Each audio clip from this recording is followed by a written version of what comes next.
Hello, if anyone's there.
Alright, if anyone's there, if it's your first time, let me know. If you're not sure what we're doing, don't be shy, ask questions.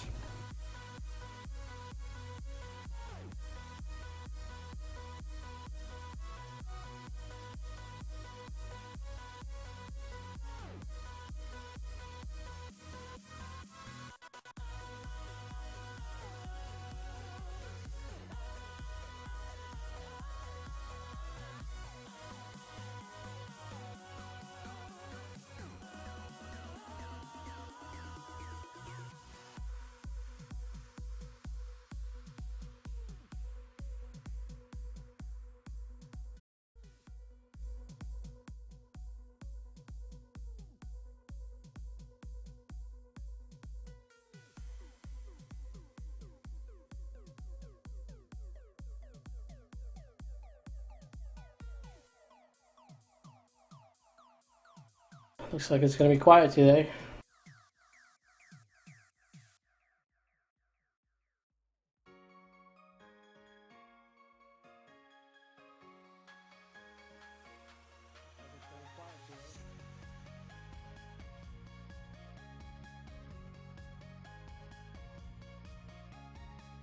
Hey Jordan, how you doing?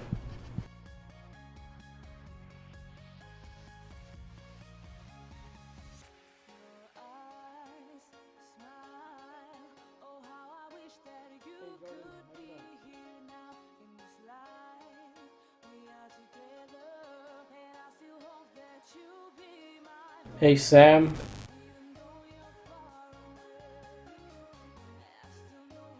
Welcome. How is your evening?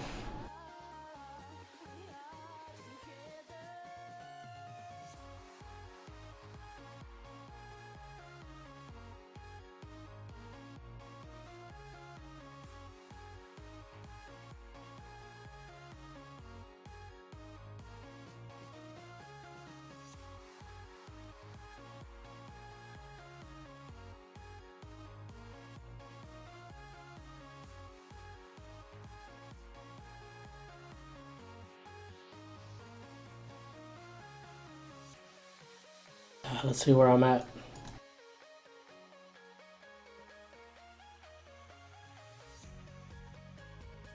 Oh, I left off doing whether you're currently in a game.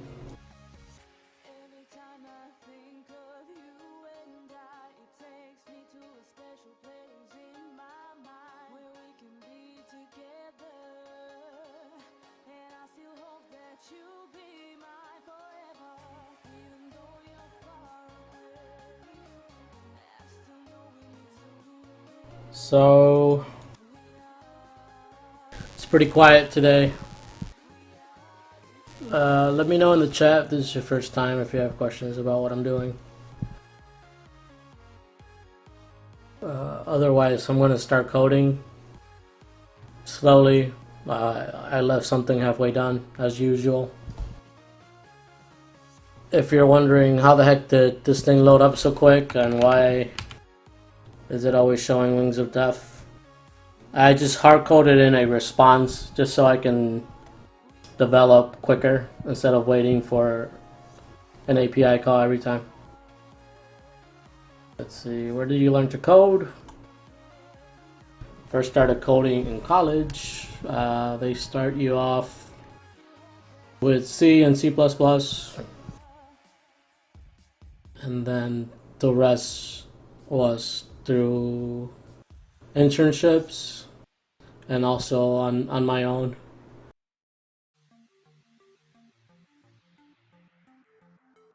There's plenty resources online to learn on the internet. Lots of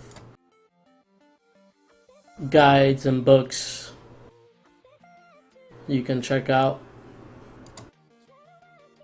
Once you learn one language or one general language, you can pick up on other languages pretty quick.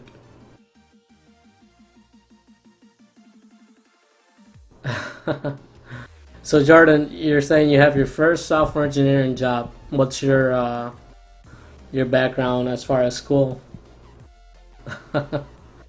I know I was pretty clueless when I got my first job. But as I said, there's a lot of places to learn online.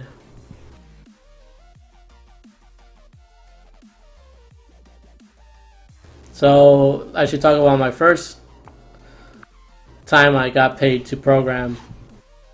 I had to develop a account system for a website. It's like a small school project that was also paid for by some company. And at that time, I only knew C and C++ from my programming class that I took. I had no idea what to expect as far as doing this as a website. And I remember just looking up a PHP video on how to set up an account architecture. So when we talk about being a, what's it called, authentication engineer or whatever, you're in charge of building the login, registering of an account to a website, password recovery. I had to do that for my first time. And I got lucky and I found a pretty good YouTube video on how to do that. And since then I've been doing web stuff.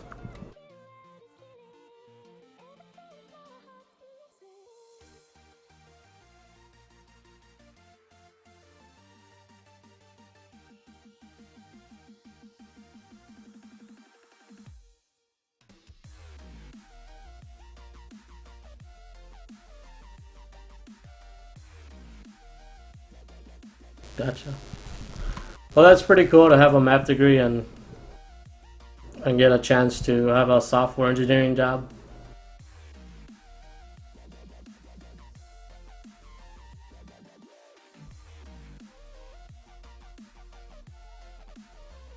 I think programming you can pick up on your own. For example, I know one of my friends, he's really smart. I met him in college. He decided to do electrical engineering because he knew that everything that has to do with programming, he can just learn on his own. And just having any engineering degree and being able to prove that you know how to program, you can easily get a software development job. Like, you don't need a computer science degree to end up writing code, if that makes sense. Hey Kretz, welcome. How are you?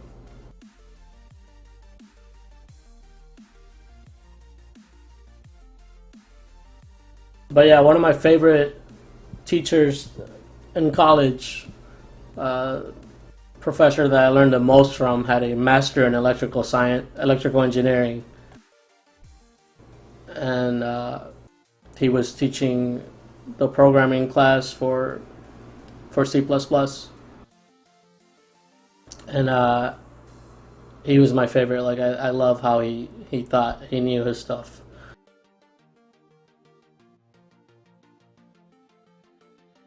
Exactly, I agree, Quaker.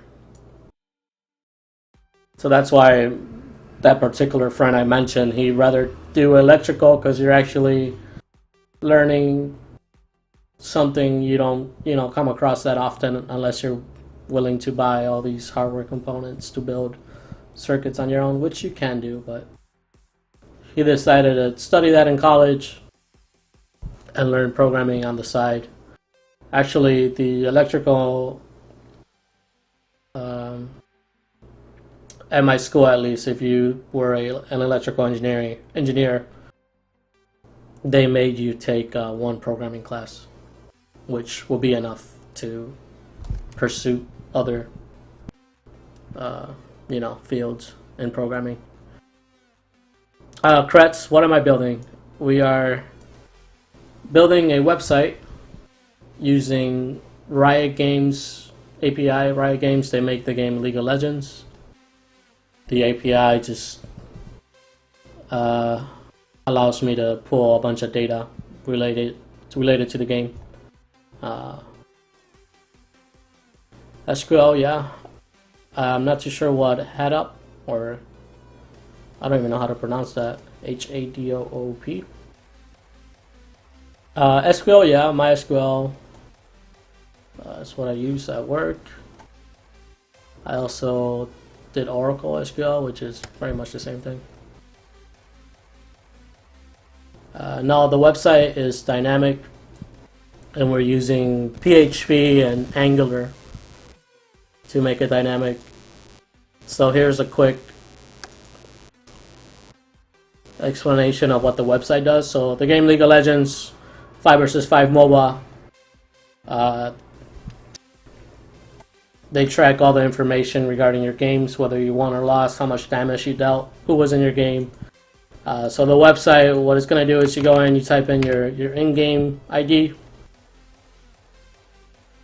This hits the API endpoints, pulls data, and then we do some cool things with that data to show your last 15 games, whether it was a win or a loss, how many kills you got in that game, deaths, assists, the items you bought, your gold per minute. This right here is where I left off last stream, and that's where I'm going to pick up.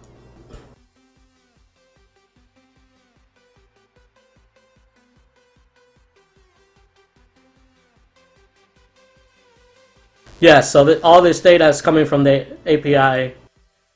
Even the images are links to something called ddragon, the static data provided by Riot. So this URL represents this champion image.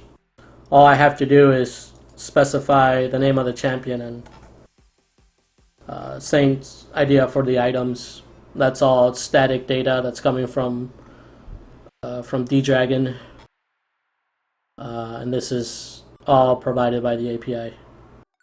Yeah, it's pretty neat, and I'm not trying to come up with the next big thing. I'm not trying to dethrone Loking or op.gg or Low Nexus. All those sites are great. Websites are great applications. I use them all the time. The whole purpose of this stream is just educational. I want to teach people how to use the API. So we're not reinventing anything. We're kind of everything we've done so far you can find from all those websites. So really I'm looking to teach and just have fun, hang out. I don't just code. I try to explain things. If it has to take 1 hour, I'll explain something until it makes sense. So, yeah, thanks for joining. I guess I'll just start coding soon if there's no more questions.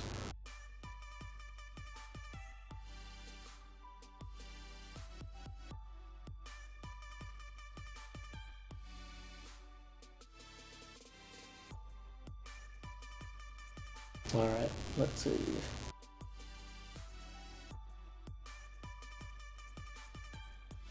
Let's look at the code.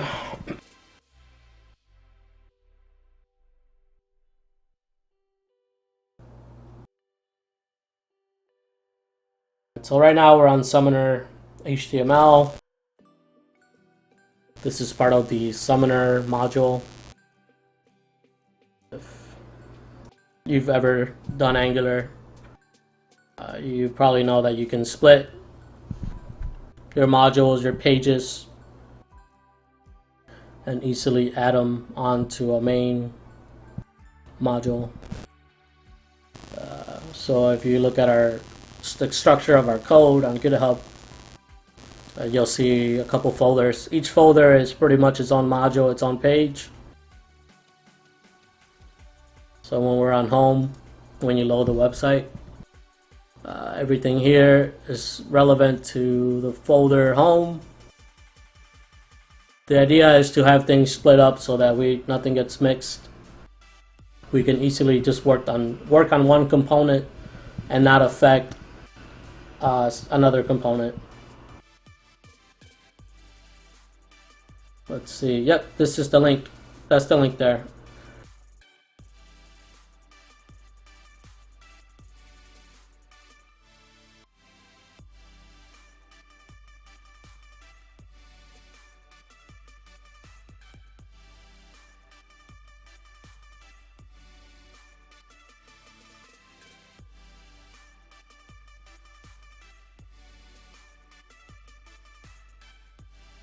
How do you start contributing to code? You can fork the repository. Once you fork it, you'll have your own copy of the code where you can make your own changes and commit those changes to your repository. It's okay. I really like it better when people ask questions. I like the interaction. As I said, that's why I'm doing this. I'm doing this just to teach. I do have a running version of our project on a website if you don't want to unzip all the files and run your own local server. You can get a good idea of what I've done so far on pentakill.gg. I have not updated the source code for this one. I've made a couple changes since I last touched this website.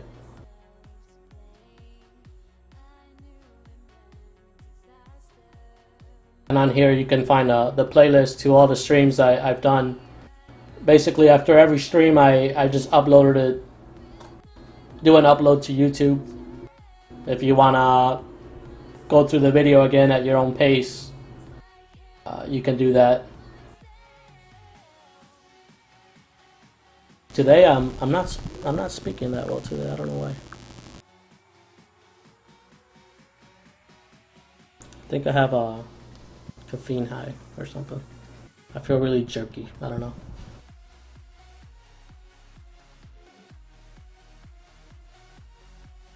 Alright, let's see what I can start coding here.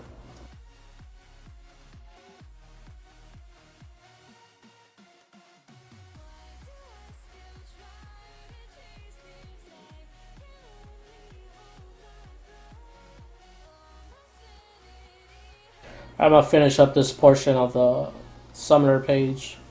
This just says whether you're in game right now and who are you in game with.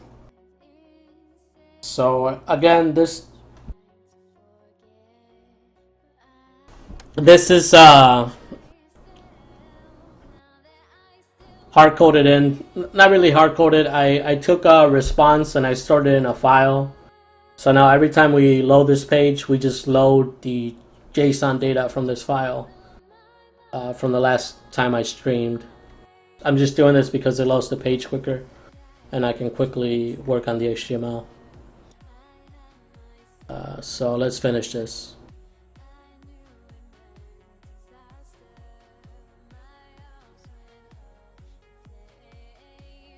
Let's look at the Java code here. This is the data I'm getting back from Riot API. And I pretty much go through what this is every time I stream. What's going on here, when you're on home, you type in somebody's name. I'm going to type in Wings of Death just for the sake of things. You hit enter. What goes on here is that your browser hits the PHP code under engine.php, and it sends this PHP file a set of instructions. In this case, the instruction was get profile, and we pass some data in order to achieve those instructions. And the data we pass in is simply just the name we typed in plus the ID for that person. So that's the way Riot API crunches numbers in the backend. Each summoner has his own ID, and the ID is used to pull all sorts of data, such as your last couple games, your whether you're in game or not, things like that. So what goes on, again, when this page loads, it hits engine.php. Engine.php hits Riot API endpoints. Riot comes back with data. We do a little formatting in the backend. We rearrange a couple objects in arrays, and then we send that back to the client. Client being your browser. And then here we do some logging, saying that, hey, we got the command get profile was success. This is what we got back. So using the developer tools, I can look through the data and see what's coming back. How do you bring up the developer tools? If you're still a little bit lost, just press F12 on your keyboard. So at this point, we left off for the current game. So this person, I typed his name, and right now I'm showing this information here because he is currently in game. So in his current game, he's playing with these champions. This is the people on the enemy side. And there's more data I need to show regarding current match or current game. Hey Spawns, good to see you, buddy. I bet you're way ahead when it comes to this right here. The rest should be straightforward, guys. So let me wrap this up quickly. Hopefully I can get through it quickly. Alright, so let me look at this JavaScript code. Rather. Java and JavaScript are completely different things, guys. So I'm pretty sure the data is under current game.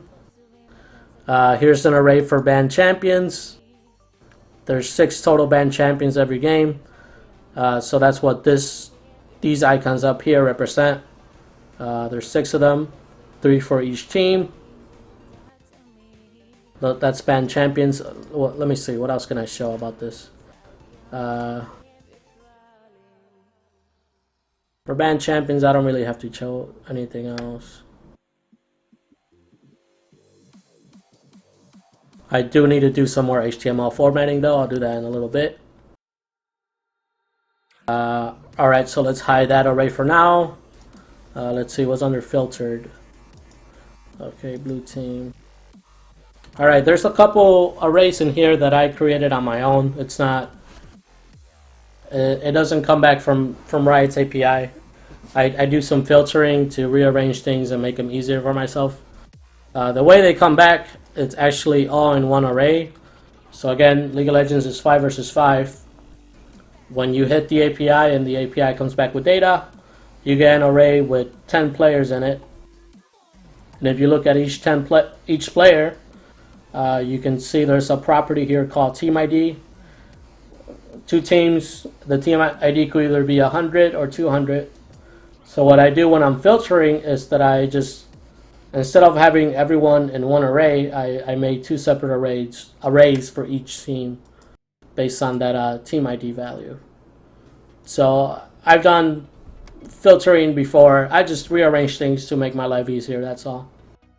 And unfortunately that makes our code a little more difficult to, if you're just watching this now and you're looking through the code, you might not be too sure what I'm doing, but that's why we have YouTube and you can just go back and watch all the videos. So I do want to look at this filtered object, then I want to look at the participants, and then I want to look at how each object of each player looks, because there's more information on each of these objects that I can pull from to show on the front end. Something that's missing right off the bat is the name of the person, the summoner name. So if we look at the participant object here, I'm pretty sure we can find the summoner name. So here it is, summoner name, Joyle. So all I have to do is reference this key here, summoner name, so I'm going to show you how to do that.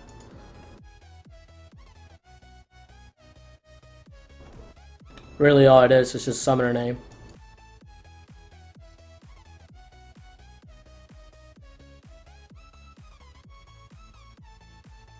Alright, so let's look at our HTML code.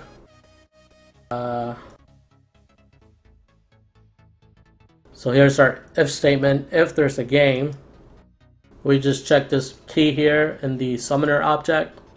ngIf is just checking whether this variable here is everything but null or empty or 0. I forgot all the conditions, but this is only going to be true when this current game object has data in it. And then in here I have columns using Bootstrap.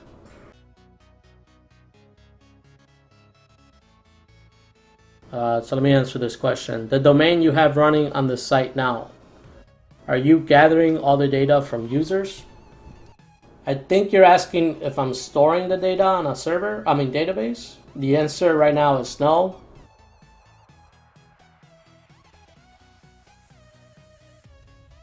So I think what you're saying is pentakill, if you type in a name. Am I gathering this data? Not yet. And this is the reason why it's a little bit slow right now.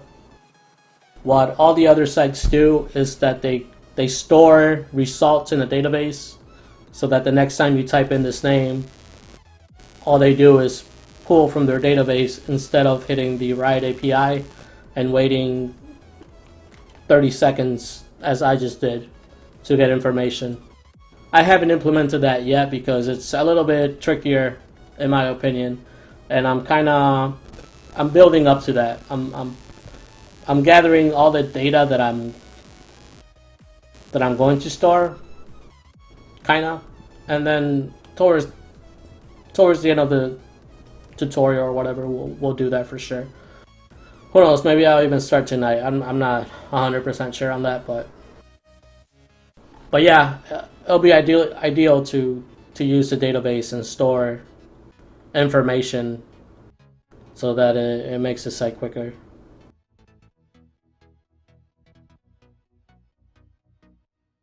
Alright, so we want to show summoner in the name. If we look at the code, this here is where my two teams are. This is basically a row. Then I have two columns on the left and right. This is blue team. And then this should be red team.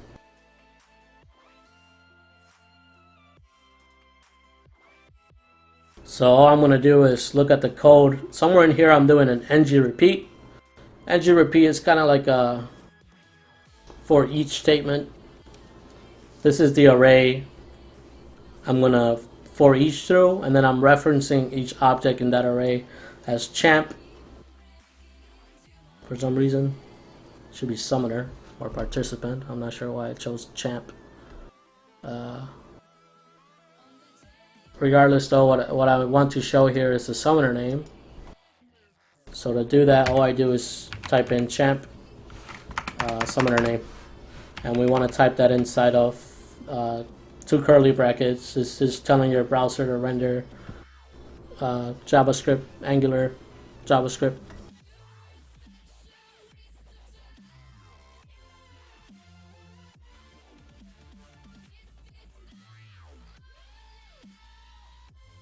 Alright, that didn't work right off the bat. Summoner name. I might be doing something wrong. Let's look at the JavaScript again. We have current game filtered.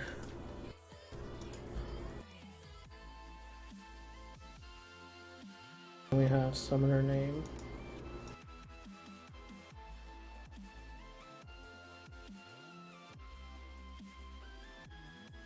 Oh, this is champion bands. I was in the wrong place. I'm so silly sometimes.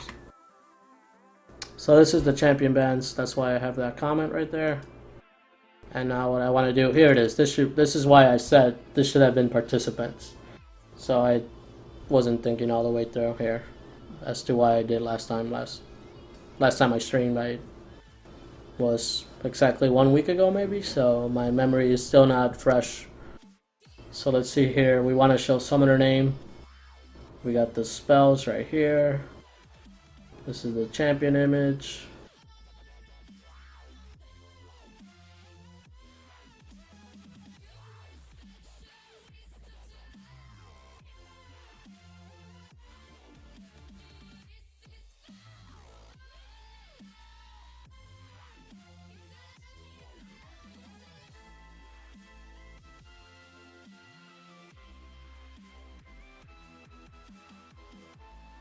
Alright, let's see.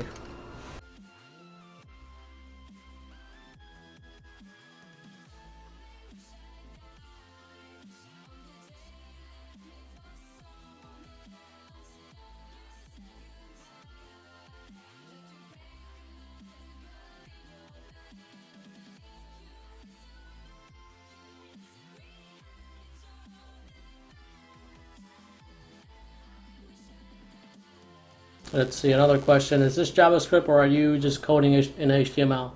Sorry, I'm not familiar with most languages. So this is HTML. Whenever you see these elements and attributes. If you see curly brackets, 2 curly brackets, whatever's in here is part of the AngularJS library. AngularJS is just a giant library of JavaScript code, sort of like jQuery. So this technically is actually JavaScript. I also have PHP code, which is only for the server. Maybe it might make sense for me to explain the key ideas in web development and when you're building dynamic sites versus static sites. So a static site is just a simple HTML page with static data that's not going to change based on some user event.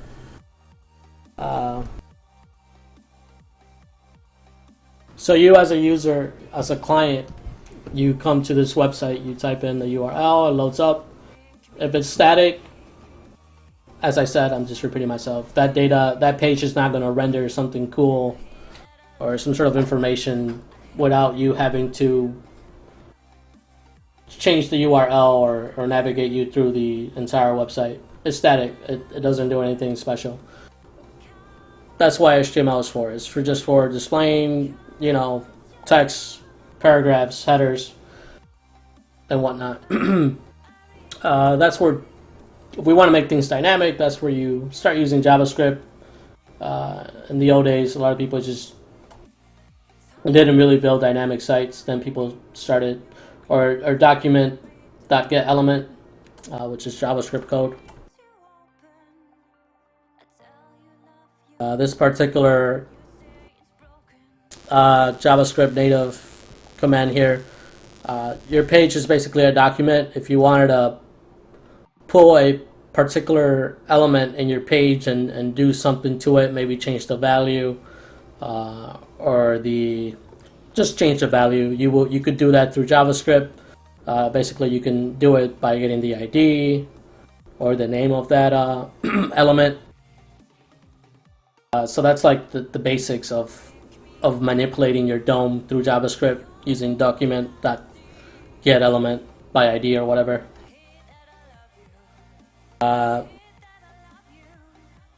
You can achieve a lot of simple things just using bare JavaScript. But I like Angular, and Angular, like I said, is a library of JavaScript code which you can use to make your page dynamic. That's what I'm using to make our website load information without actually having to completely refresh the page. As you notice, like when we're in home, we type in a name, it didn't really feel like it refreshed the entire website. That's because our site is dynamic. We're using Angular, using something called Ajax. To hit the server with a command, then the server comes back with the results, the data.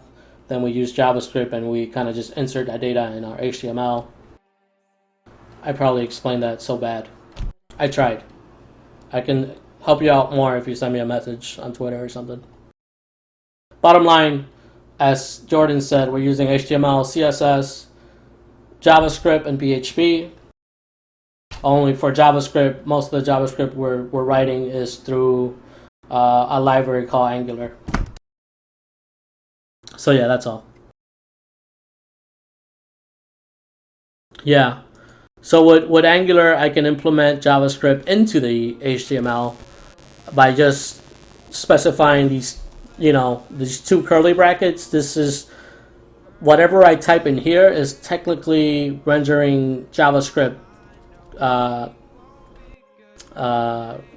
It's rendering the JavaScript engine of your browser, whatever. So for example, see this participants.summoner name? I can prove that this is just JavaScript, because say if I type in here 1 + 1, what do you think is going to happen? Is your page actually just going to show 1 + 1, or is it going to show 2?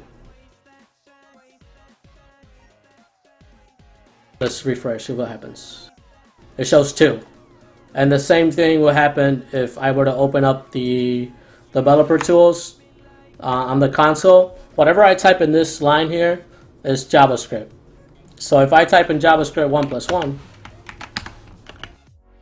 and I hit enter, it's going to render that result, it's going to evaluate it, and you're going to get 2. So Angular allows me to do that by just specifying curly brackets. And the same approach or idea is to when you're trying to reference JavaScript data and you're not sure how to bind that data to your HTML. In the old days, like I said, you would use things like document.get element and change the value of that document through the DOM. Angular does all that behind the scenes using something called scope.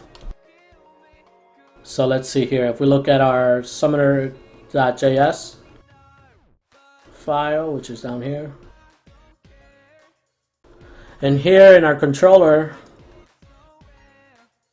this result here that I'm logging, this whole object is part of a scope.summoner variable. So if we look at our code, this is our response. Somewhere in here I set scope.summoner equal to response. Whatever I have under this service here called scope, I can easily reference on the HTML. I can easily bind it to the HTML by just calling the name of that variable. So in this case it's summoner, If I look at my HTML, if I wanted to reference a property or a variable, a string, a number from this summoner object that we have here, all I have to do is use the two curly brackets, summoner, and then I specify what it is I want to get. If I want to just show the CDN version here, you see the CDN? This is part of the summoner object, which is already bind to scope. How do I bind it to the HTML? Where do I want to show that? Just for this quick demo here. Where were we? Where's the participant's name?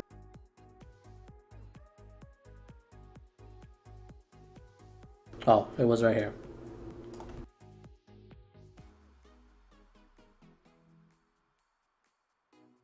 So summoner CDN. All I had to do was just type that in the HTML, and look, that's what it's being rendered.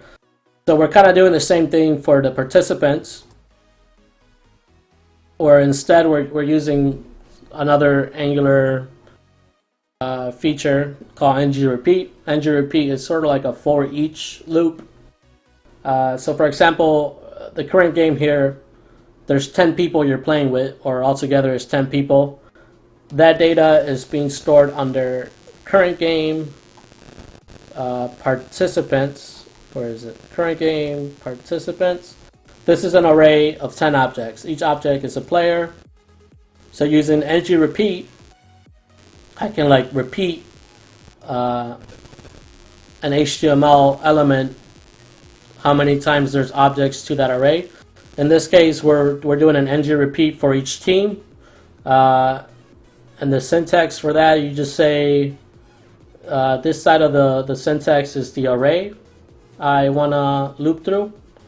You can see here that I have summoner.currentGame filtered participants blue team. And then this side of the syntax is the reference to each object in that array. So if you look here, look, summoner.currentGame filter participants blue team.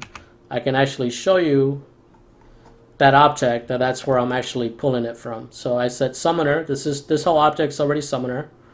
Then I say current game filtered participants blue team, and if you see this blue team key here, property, it's an array, so I can loop through this array. And there's 5 people in each team, there's 5 objects. So this object here I can reference through the ngRepeat. I think I said the reference was participants. Correct? It was participant. I just said that so wrong. And then again, if I want to pull data from this object here, all I have to type is the reference dot the key to that variable we want to pull. In this case is summoner name, so that's why I say participant.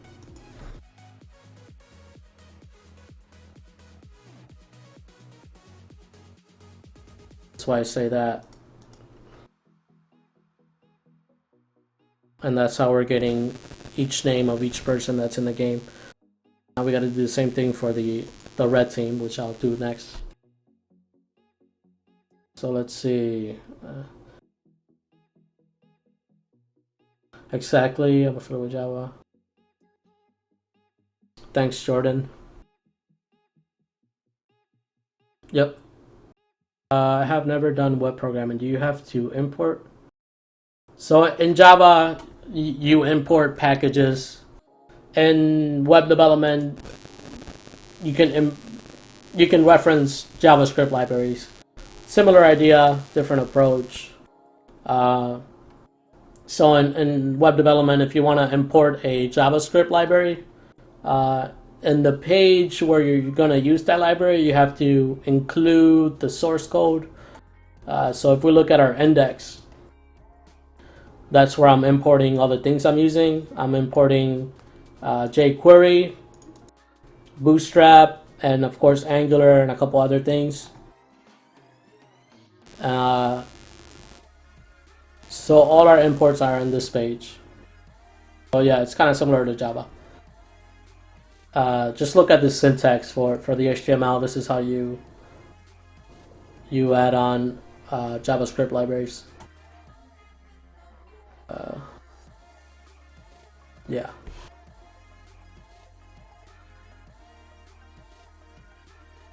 Alright, so we got summoner name. Right now we're showing it, but it doesn't really look that awesome. For starters, the name is kind of way ahead of the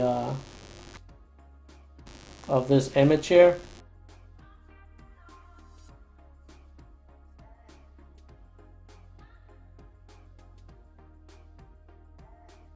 So we need to do some CSS here.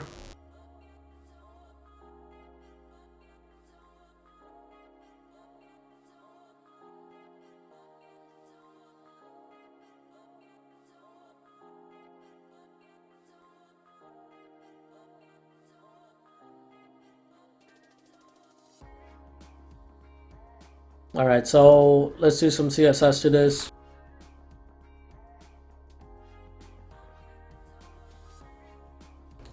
Again, using the developer tools, I can do some quick changes to the CSS. So let's see here. We have this column.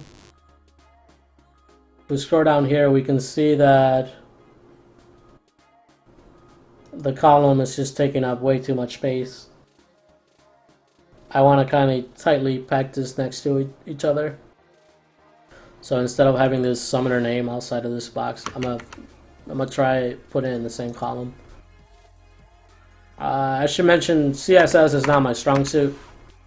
I'm kind of like a full stack developer, and my weak side is CSS. I don't always get things the way I want them to look. I'm way stronger when it comes to backend and Angular code. I'm really good with Angular.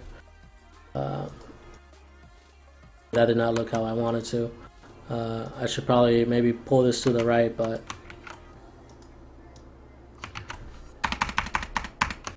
what I can do to make this slightly look better is I can change the size of this column.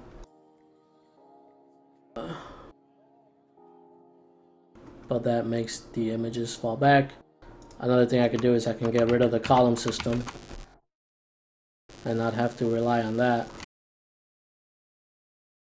I'm gonna leave this like that for now, but also let me make this font a little heavier. I'm gonna leave it like this. I'm just gonna do other things to this CSS. If you're one of the people that are coding this project in your own repository and you have something that looks nice, let me know. If you want to allow me to just use your CSS, then that would be cool. Otherwise, I'm going to make something that looks good enough to get us by.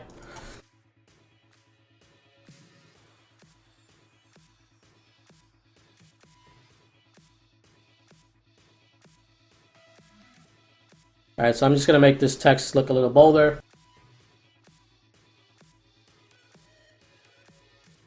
Alright, it looks better. I don't really like that it's all the way at the top like that. I think I can show this more towards the middle. For that, we can do margin, maybe.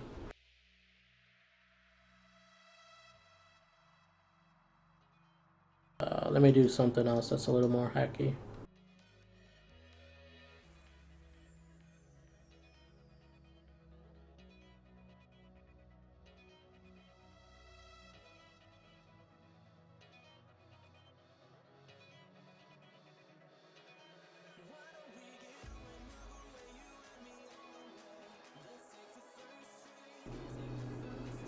Alright, so adding the break line statement. Oh, I see what you're saying there. Yeah, it's not a bad idea. I like that idea. We might be able to even just highlight that player in a particular color. That might look cool.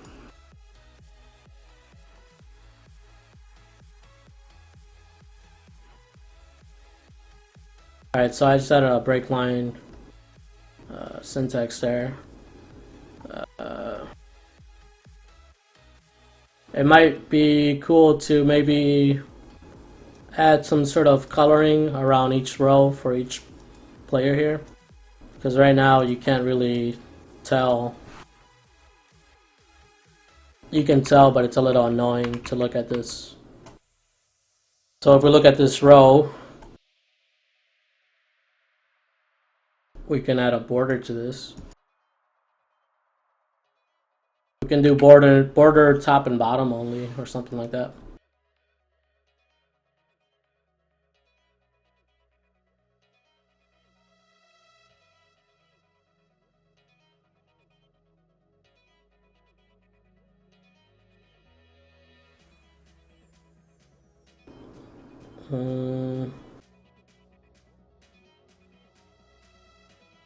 That doesn't look the best because of this right here. If you're trying to get rid of adware, I suggest Malwarebytes. I'm beginning to regret using the rows. I think we could have used tables instead. And I'll show you why. But yeah. Alright, let me do something here. Alright.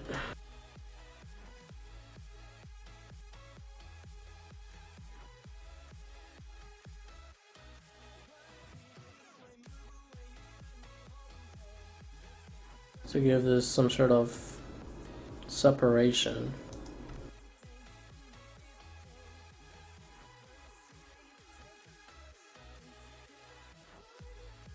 Alright.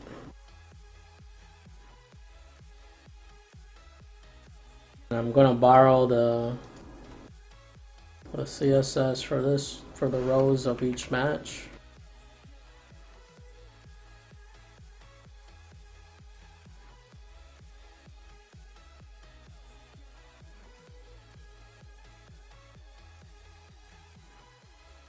It's part of the match row.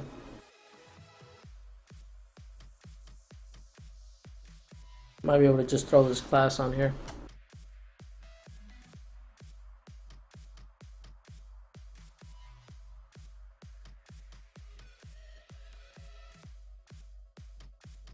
Alright. Only the match row is making it way too big. So I will eventually make another CSS class. But let me keep toying with how it's gonna look.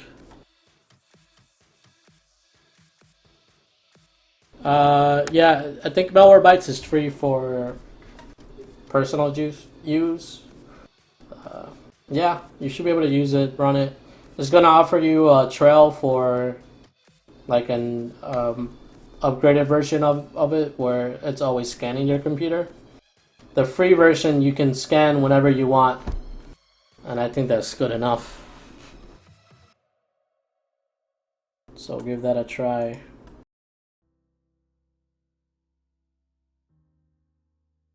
Alright, let's see here.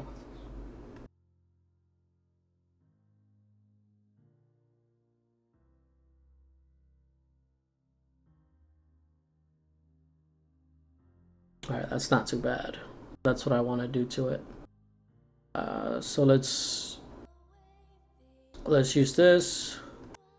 But let me make a new class for this.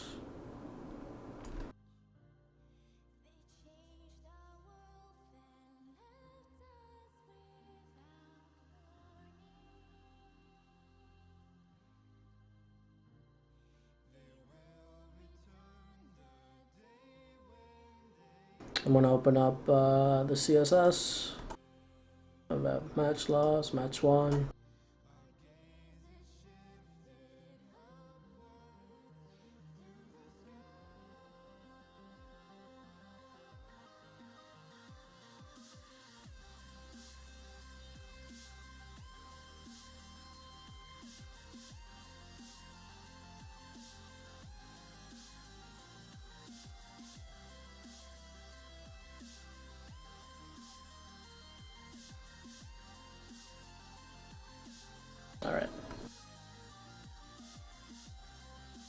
Mm.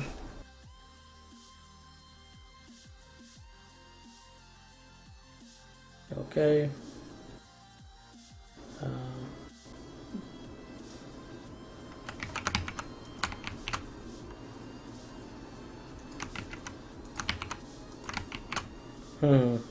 Why is this space in it that much? What is this on the right to it? Or to the left, I feel like there's too much margin. Where is that coming from?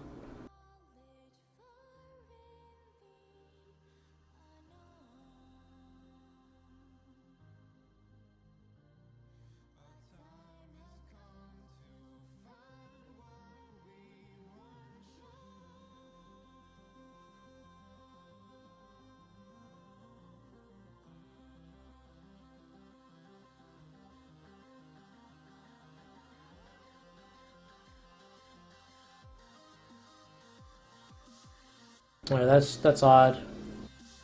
There's room to the left of the summoner image. That looks like a padding to me. Oh, I think the column has padding. And this is part of the bootstrap library. So where are we? So we have here participant row. If we look at each column here,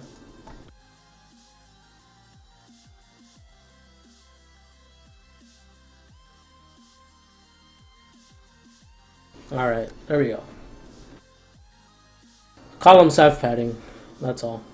That looks better. I can kind of see a little box around each participant. I might be able to make that slightly darker. Let's look at the CSS again.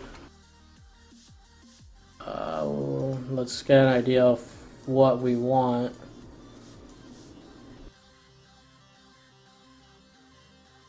Just slightly. Let's do D2D. Oh, that's purple.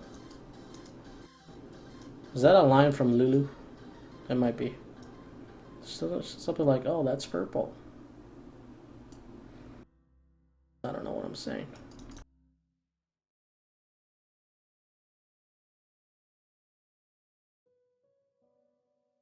Am I a game developer? Nope.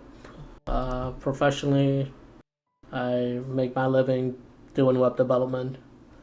At work, I use Java for backend and not PHP, though. That's the only difference. Alright, so that's looking slightly better. What else? What other information is part of this participant object? Let's see, current game. Current game. Let's look at the filtered. We got summoner name showing.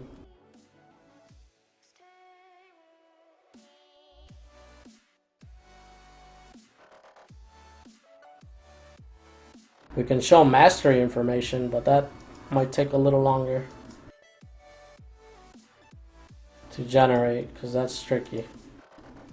Let's look at the runes though. I think runes is on here. Yep, runes. Alright, so the way the runes are laid out is that you have a rune ID and then all you have is how many of those runes you're using. Let's do this next. So we're gonna have to rely on some static D-Dragon data, I imagine, to figure out what each rune ID is equivalent to. So let's log into developer Riot Games. Before I do that, let me add the same HTML to the right side of our thingy here. All I have to do, I believe, is say participant rows and give this 0 margin on the left or padding.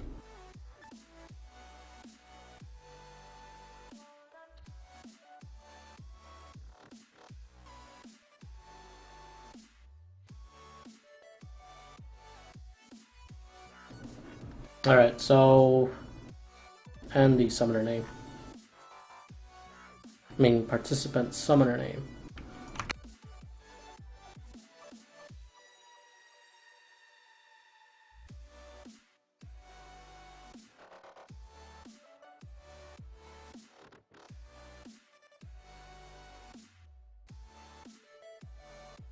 Alright, so let's log into developer Riot Games.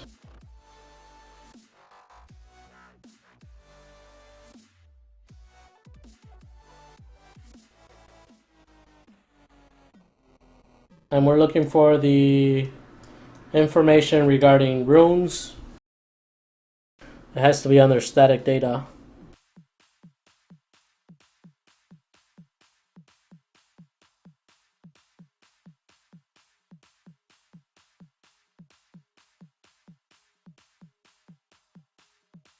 Static data.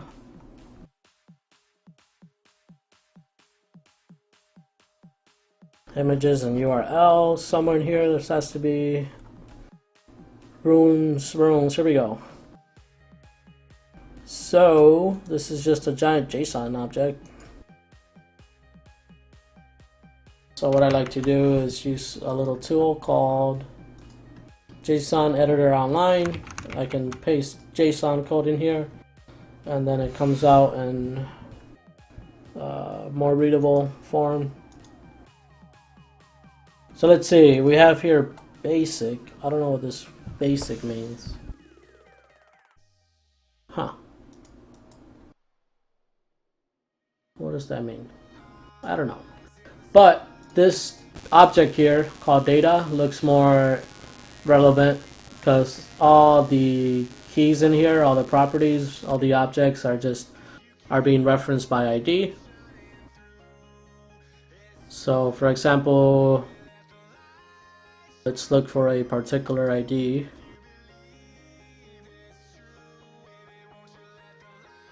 Holy crap, did not know I can do that. So I just press Control Alt I in Windows and it inverts everything.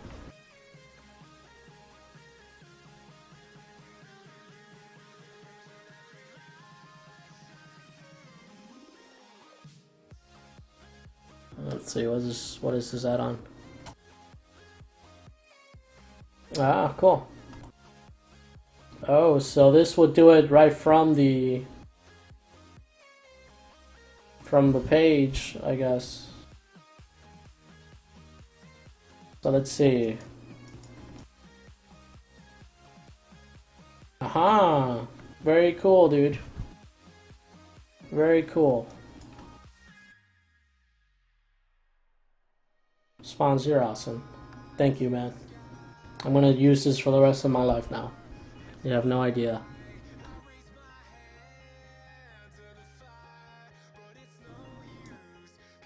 Alright, data. So let's look for a particular ID.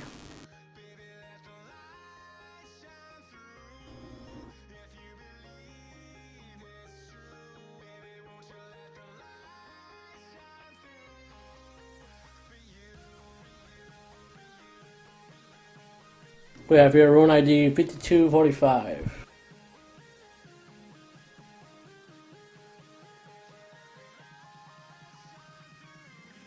That is greater mark of attack damage.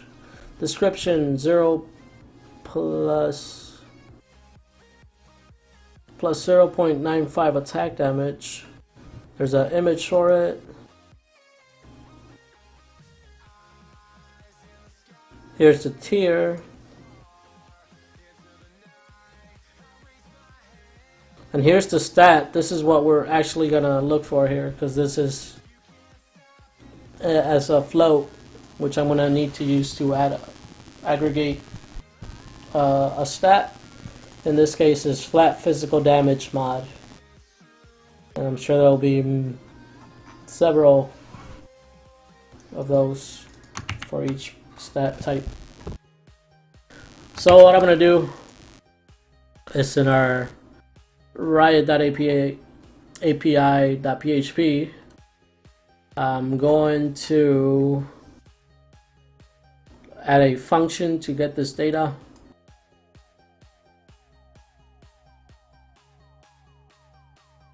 And it's gonna look like these two right here.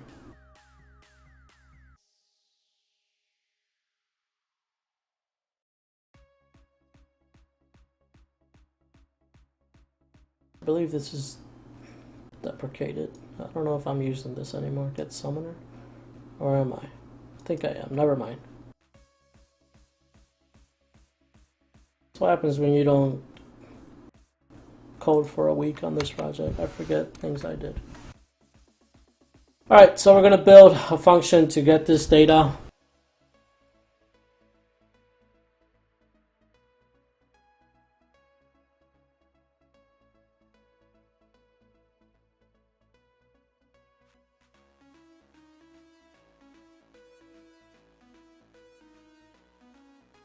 We got this function here called get latest CDN version that also pulls from ddragon to get the latest CDN version.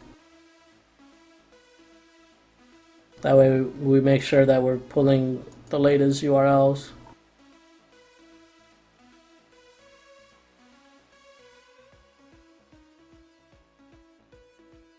I'm gonna paste that right there, but where you see this version number here is where I'm gonna specify this variable I just built.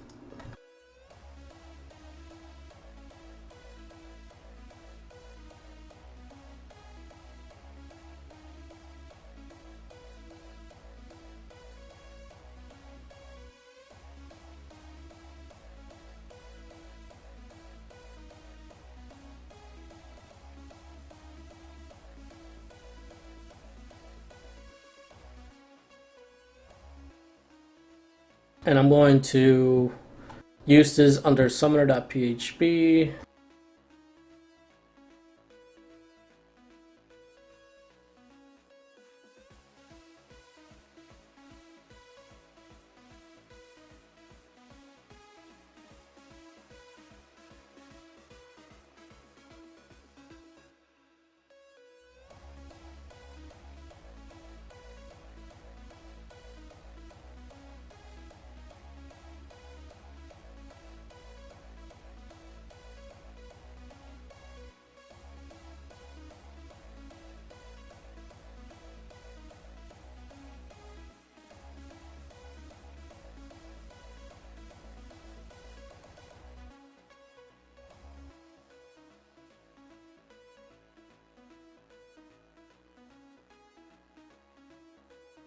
I'll explain what's going on here, guys.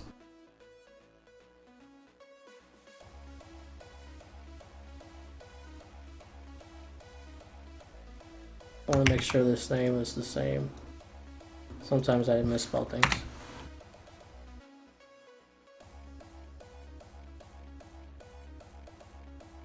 Hey Omer, I am good. I'm really good. How are you? Thanks for joining me.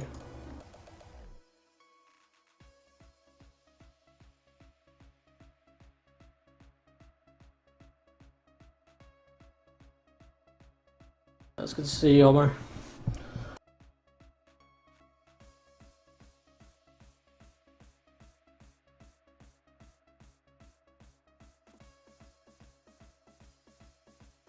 Now that I'm looking at who's here, it's just me, Spawns, and Omer, so I'm just gonna keep coding. I was worried about explaining things, but I think Spawns has a good idea of what I did here and why I have this condition. Let me know if you want me to explain this again. I'm gonna uncomment this just to refresh our information again.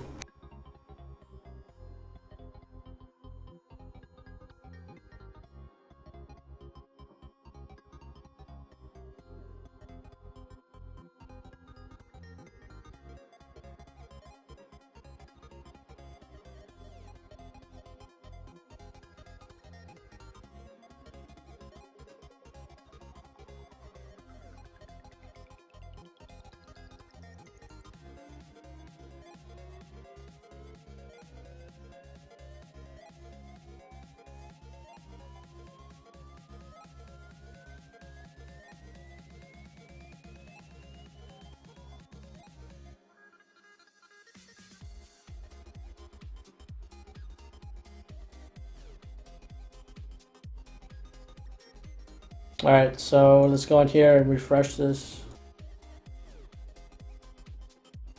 Alright, before I do that, I need to add a new flag. That flag is called get runeless. I need to add that to the Ajax.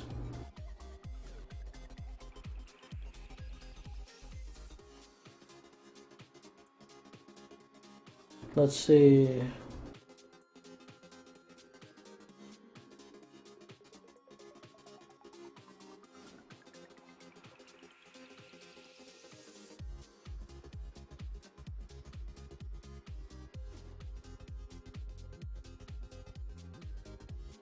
No, that's not in here. That's under summoner.js.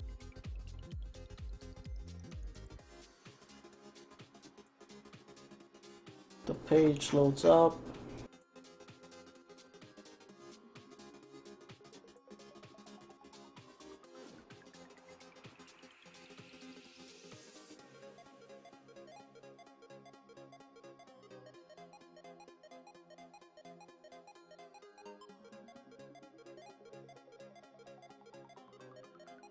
I'm gonna hard code this in for now, but in here I need to do the same thing I'm doing for everything else.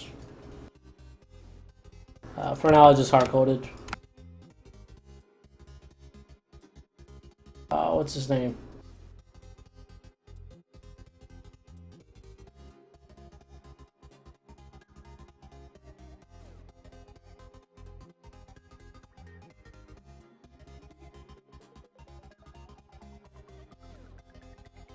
Looks like I'm getting a PHP error. Summoner.php line 36.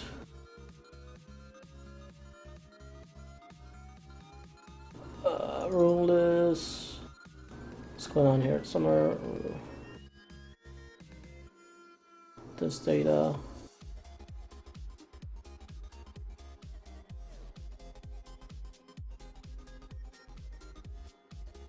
Oops.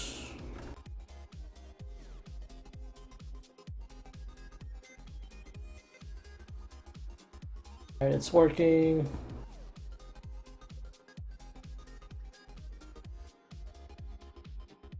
Hey Spawns, I'll be right back. I know you're still there. Give me a sec. Be right back. 2 seconds.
Alright, I'm back. I'm back.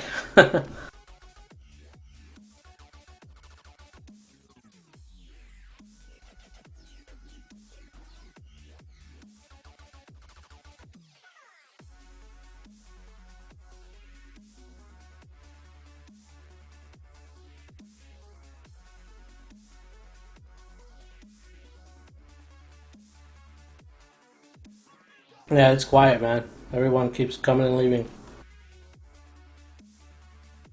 But alright, I'm determined to finish this up. So let's see. Did I get the runes with that response?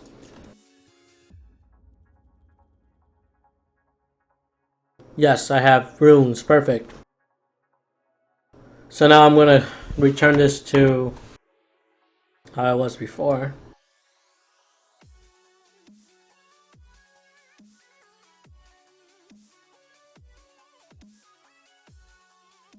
Right, refresh. If we look at our rune list here. Oh, but he's not in game and I need him to be in game. I need to find someone who's in game. Let's look at Twitch.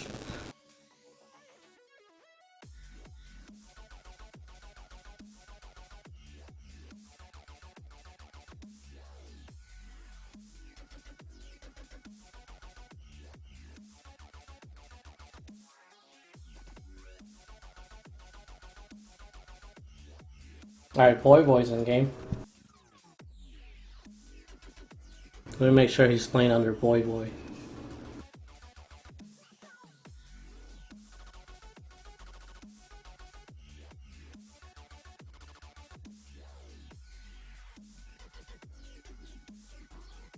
Yes, he's under Boy.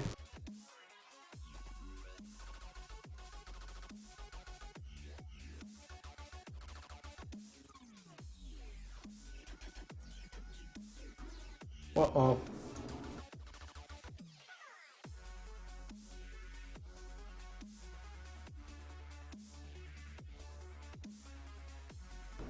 Strange.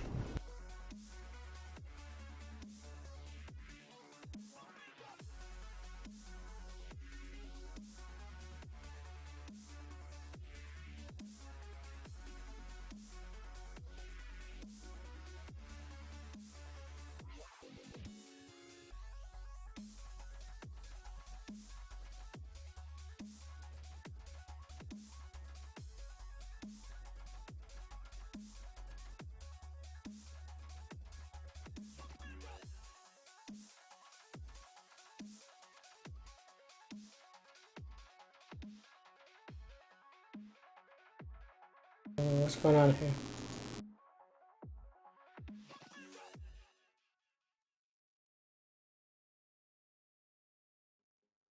Trying to get property of non-object, summer dot, line 45. What's going on?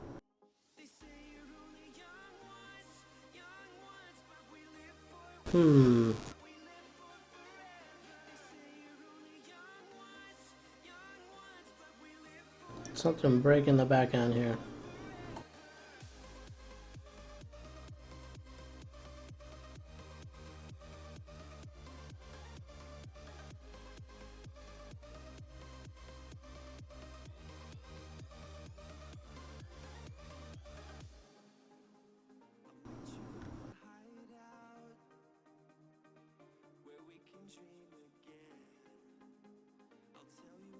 Let's look at the error code here. So I got a notice on line 45, which is set spells for games. And then I got an invalid argument on line 187 of riot.api.php, 147, current match.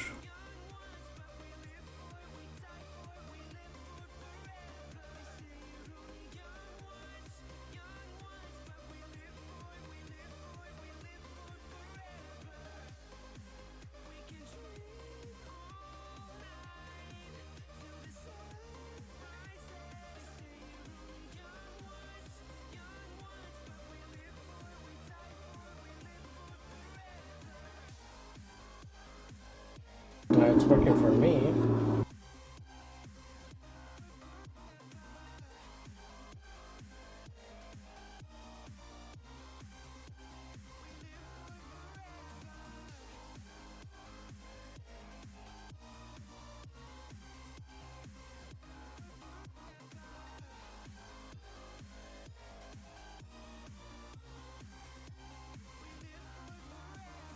Looks like I ran into a PHP bug with Boy for some reason.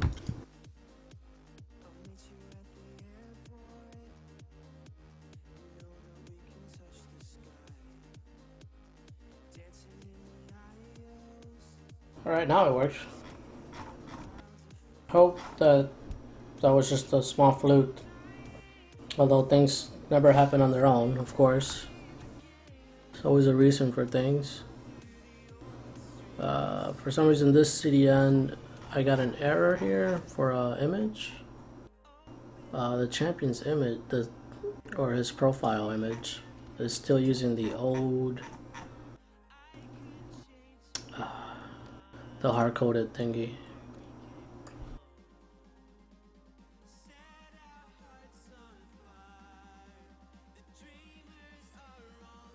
Alright, the good thing is that I can go back to it showing me hard-coded data. What's going on here?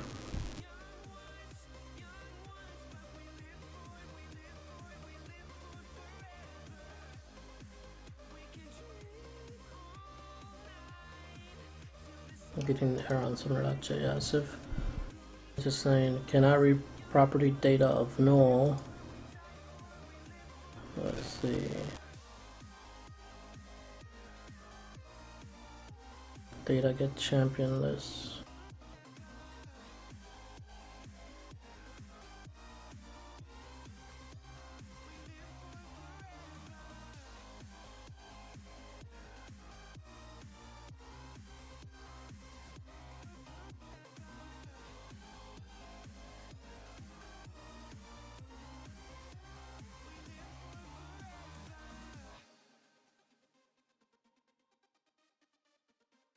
Null, get champion list. Champion list is null. And the error is that on this line, get champion list. Get champion list.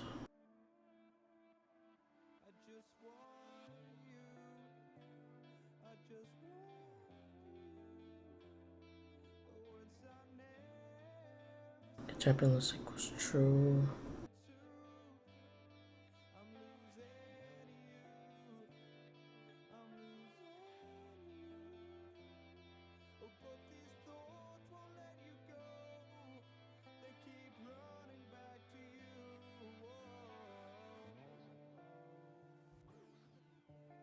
This still looks identical.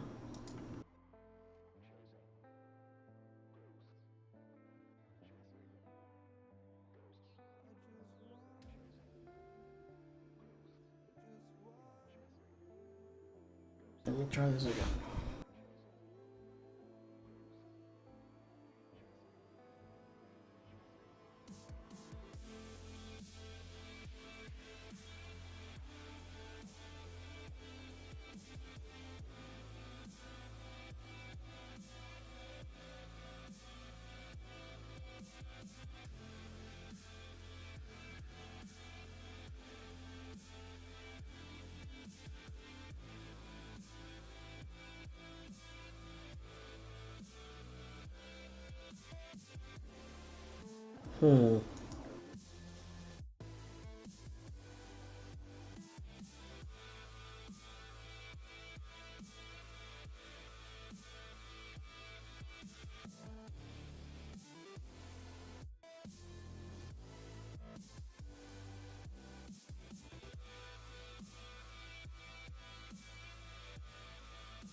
I don't know if something's wrong with the API.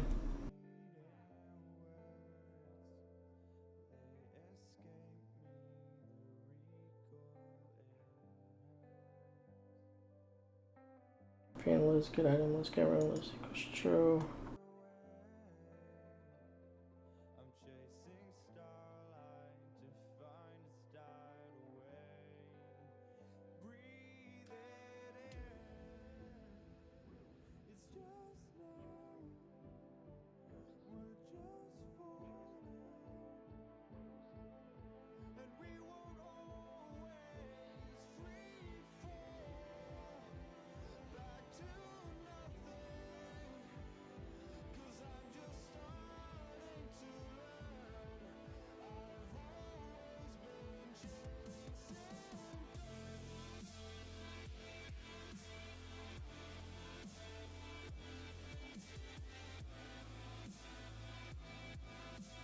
wonder if there's an issue with my API key.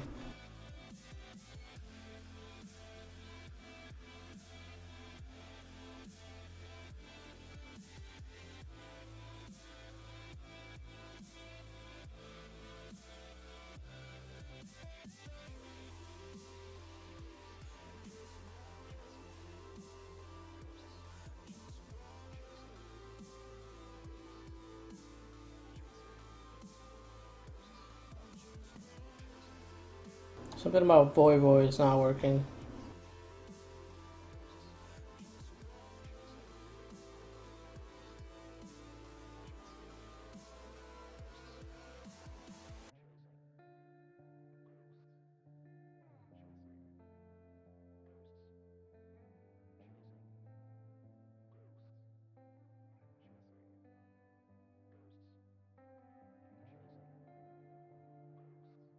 And I need to figure out what.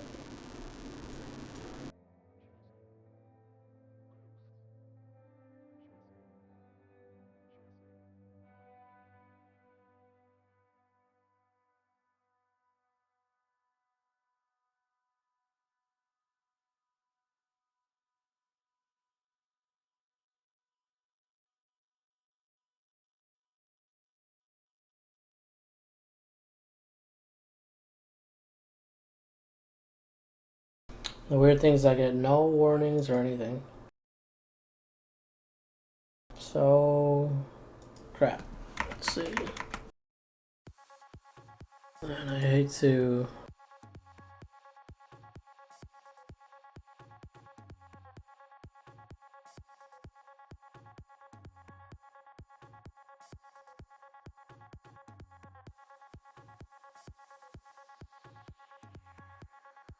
Oh yeah, this is the last thing I coded.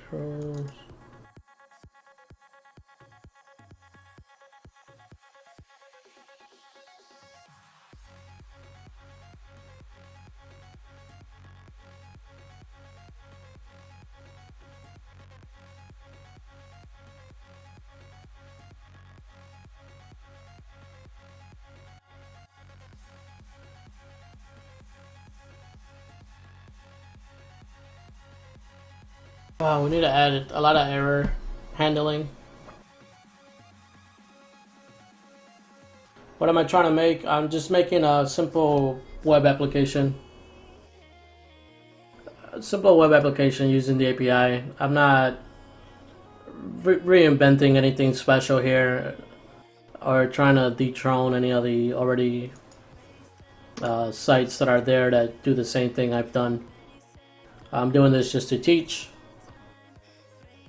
Do you really work in Riot? Not at all. I'm not sure if I ever said I did, but I do not work at Riot.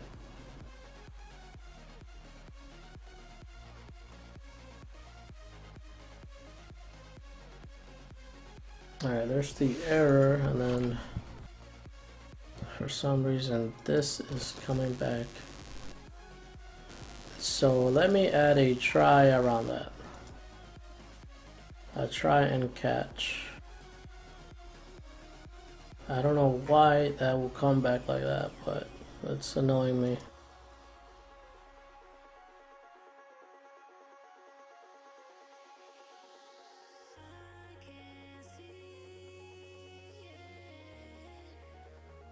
Experimenting, yeah, see how things work exactly, and then on the way I'm explaining how to do programming.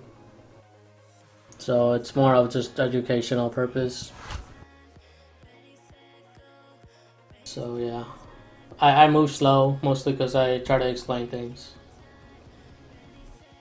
Sometimes I do run into issues. Like right now, I'm debugging something. So let's see if I figure out why this is happening.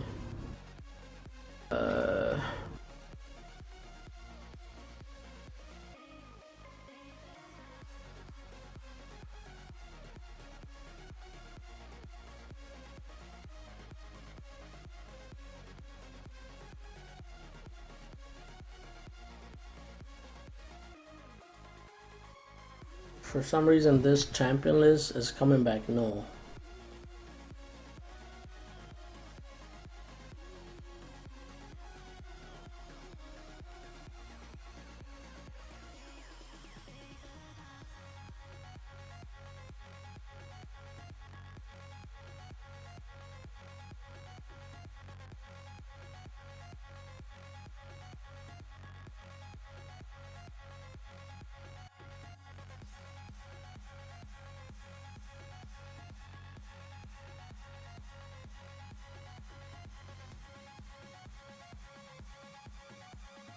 Yes, suspending.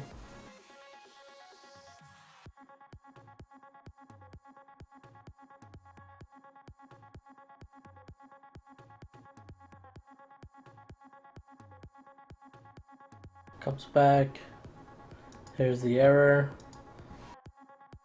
Look at the response.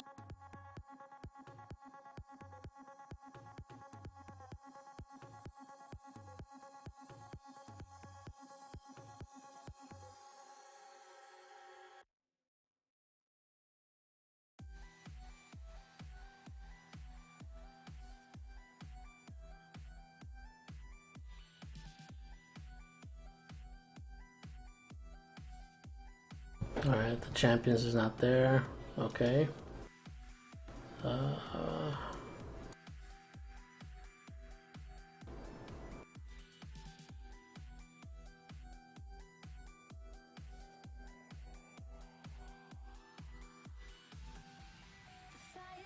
The error is definitely in champion list. Did I change this at any point? I don't think so. Let me see if this URL loads.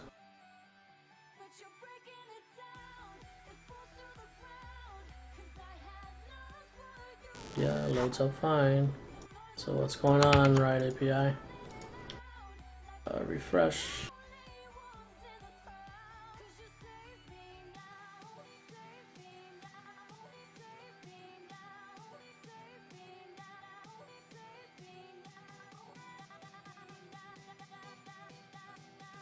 Right now I'm getting a bug, especially when I'm looking for Voy. This error does not happen when I type in other people. But when for Voy, something breaks. And I think it's regarding the champion list for some reason. So here it is, it broke. Nothing came back, so let's identify what's breaking.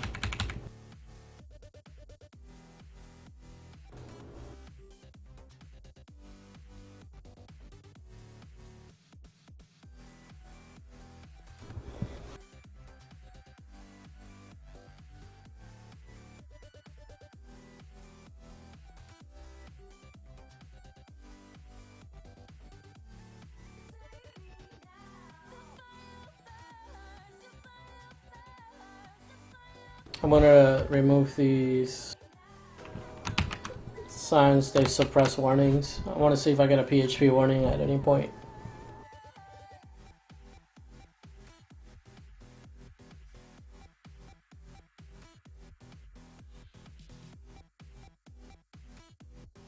It's really odd.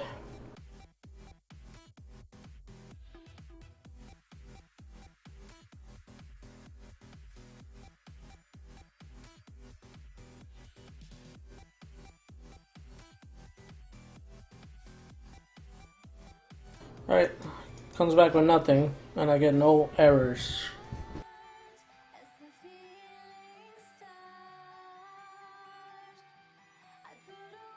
Alright, let's see if it's this room list that's breaking it.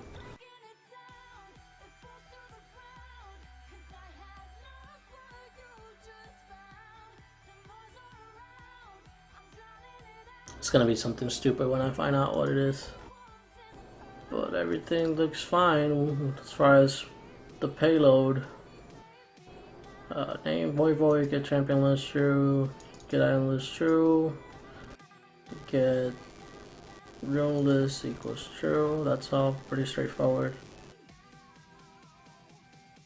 I don't think I changed. Alright, well that worked. So it must be related to the room list thing here. Say get data, get room list. Get room list. Get room list. So that's fine. If that's equal to true,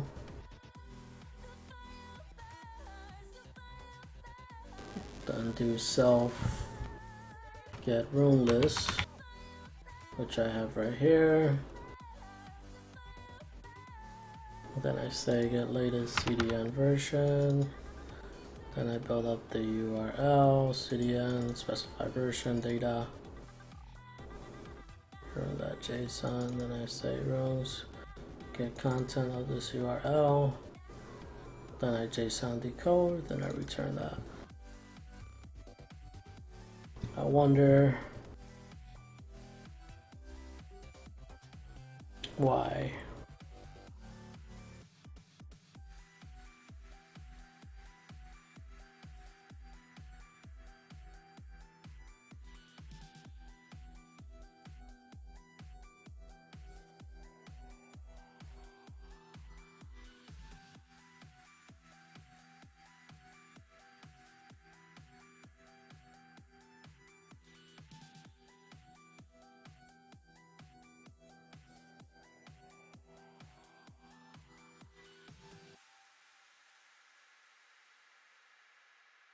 Yeah, this is strange.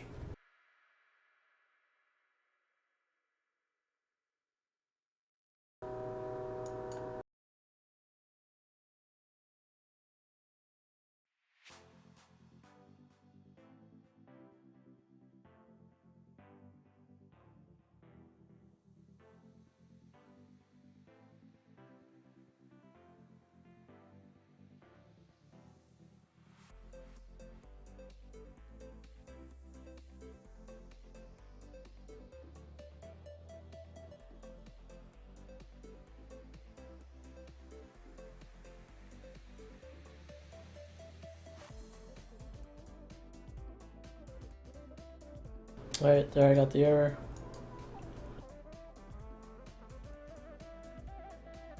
The PHP breaks when I specify get room list here.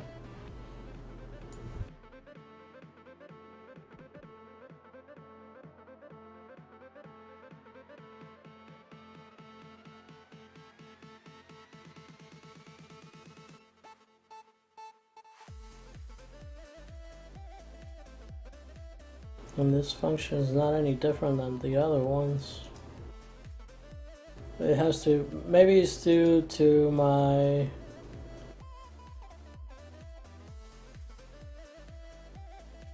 it's working right there.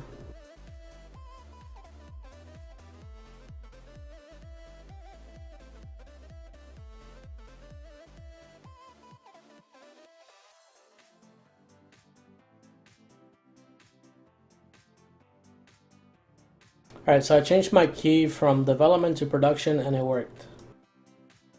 So maybe I was running out of something.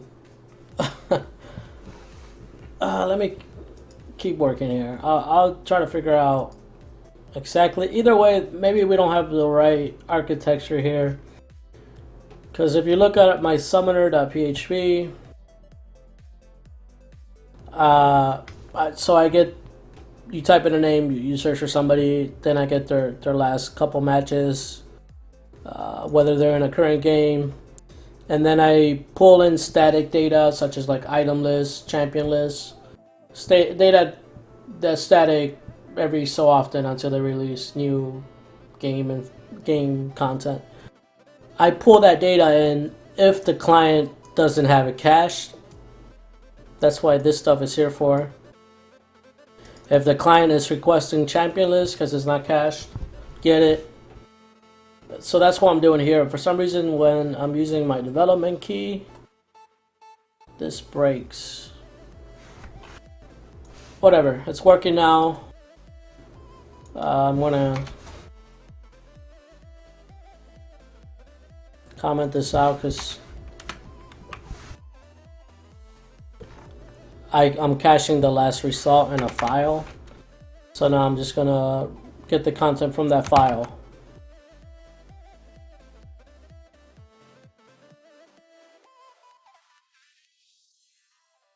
Current game is Snow though. Dang it, boy, you were just in a game.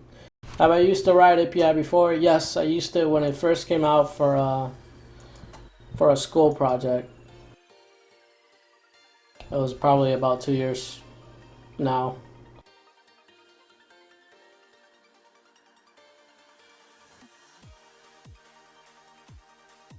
The boy is not in game.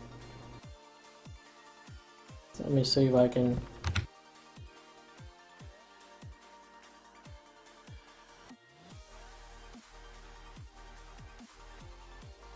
if I can find someone else.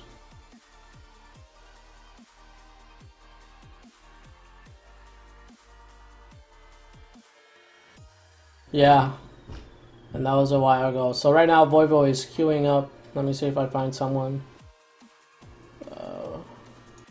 Is Wings of Death playing?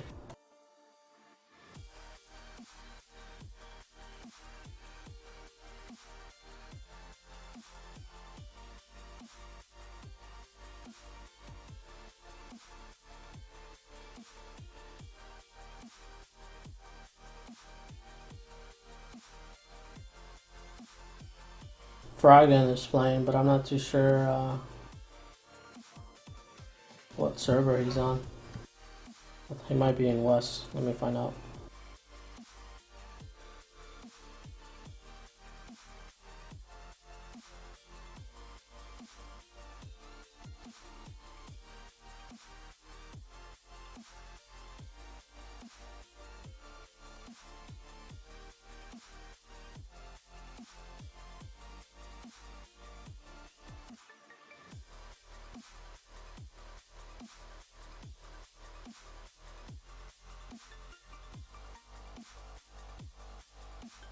Just a moment, guys. I'm trying to get someone that's currently playing so I can store their data into a file. That way I don't have to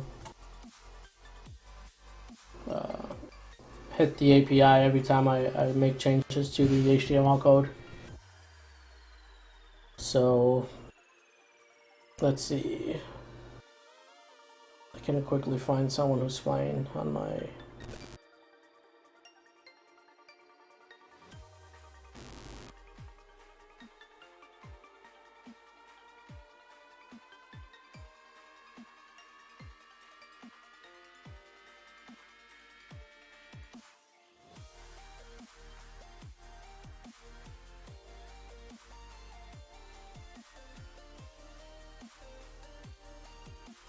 I believe this guy is playing. I used to watch this gentleman a long time ago. No rank details, what? Alright, so here's the error.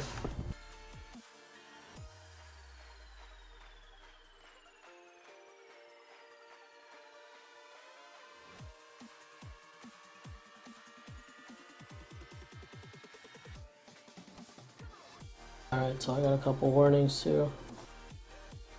Let's go through these warnings. Something's not 100%, that's all. So let's figure out why this is happening.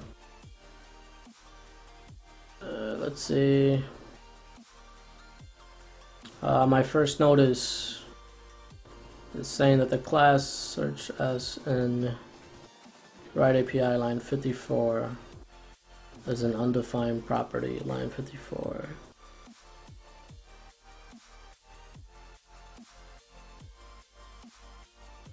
I think I know why that's happening. So when we have things uppercase, it doesn't like it. So I need to force the name of the champion or summoner to be lowercase. I forget about that one. I thought I was already doing that for some reason. I can do that in the back end or the front end. Alright, so now that worked. Didn't get any errors, but now this guy's not in game, so dang it.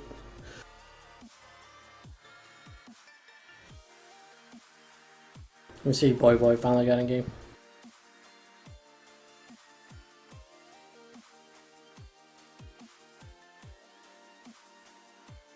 I wasted 20 minutes on this.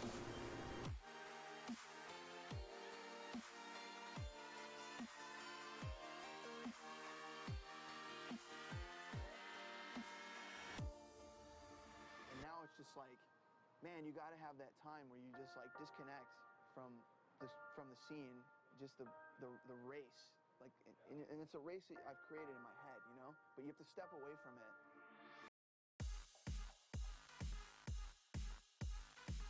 Alright, now Boy is breaking again. Oh my god. I think this is related to this rune list here.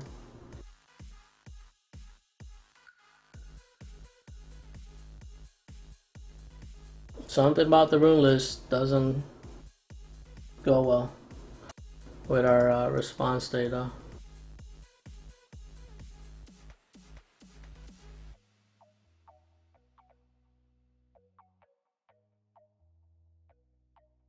Let me see something. Rune list, Riot API, rune list.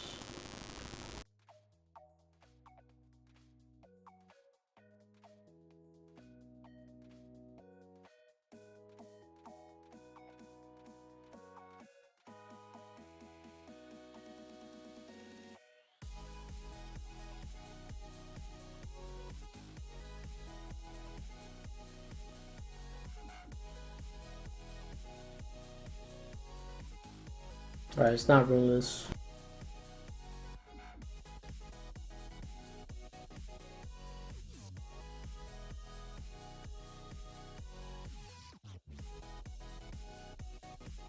Get champion list, so what happens here?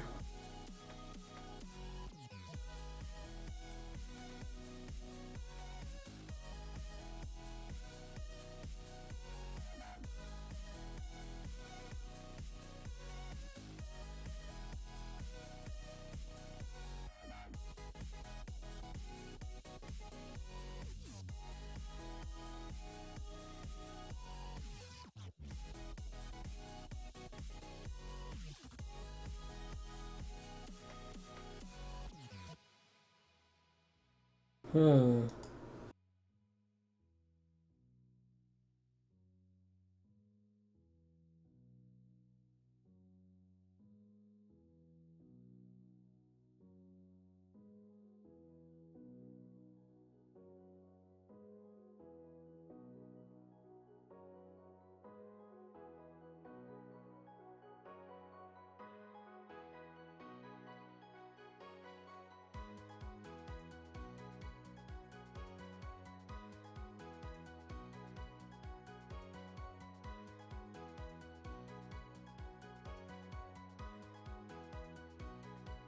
Alright, Voy, why are you breaking my API?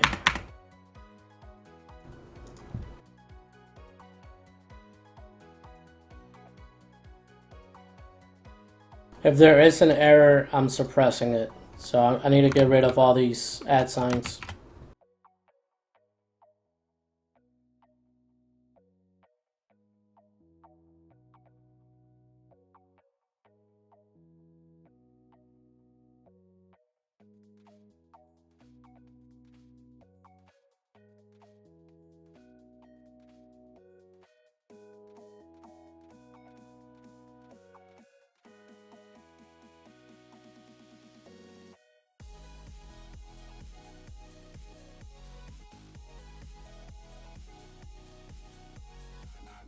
See if I get back a PHP error or warning.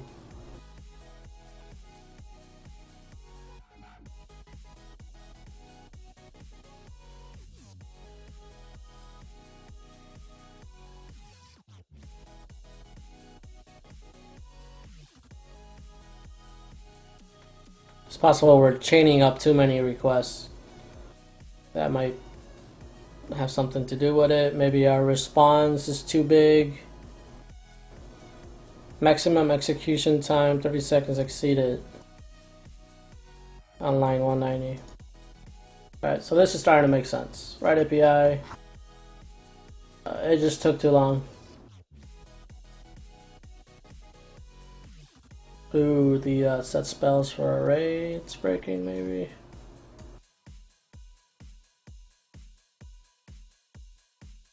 So this data should be static, man, because we can't hit this every time we need information about the spells. Yikes. That's when it might make sense to build a database and hit that instead.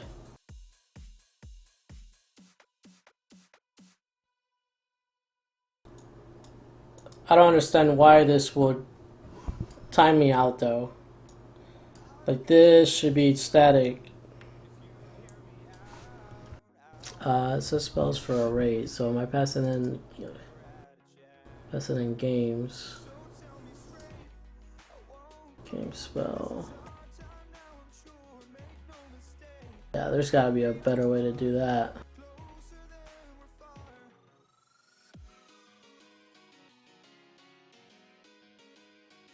Alright, there should be static data for spell information. I'm remembering now, for some reason we decided to hook this up here. And this, let's look at this endpoint.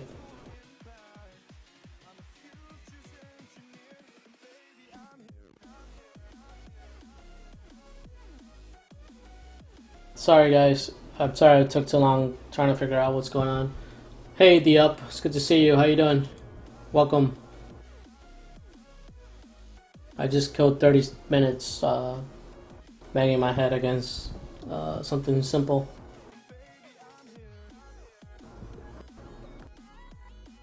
So let's see. This endpoint summoner spell. I shouldn't have to use an endpoint for this. This should be static data. But let me see how this works first. So, where is it? Is it this one? Where you pass in a summoner spell? Yeah. This should just be a JSON file, or a JSON URL, where I just specify the CDN version.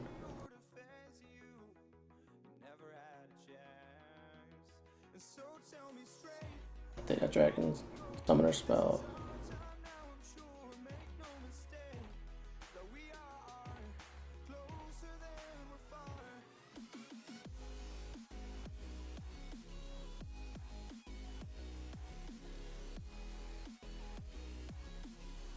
Here we go.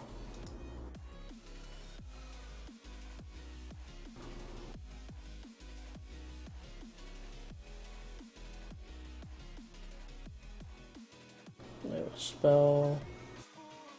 This is for the images, right? Where do I get this data right here?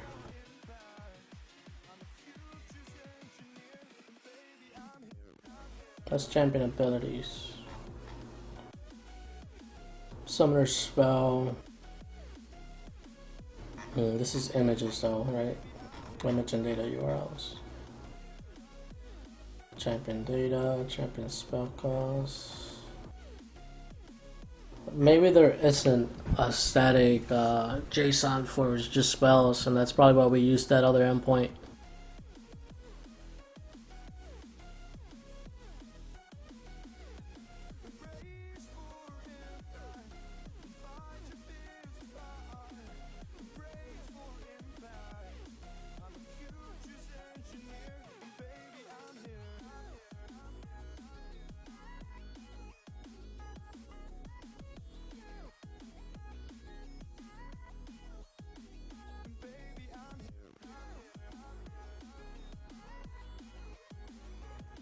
Yeah, I don't know.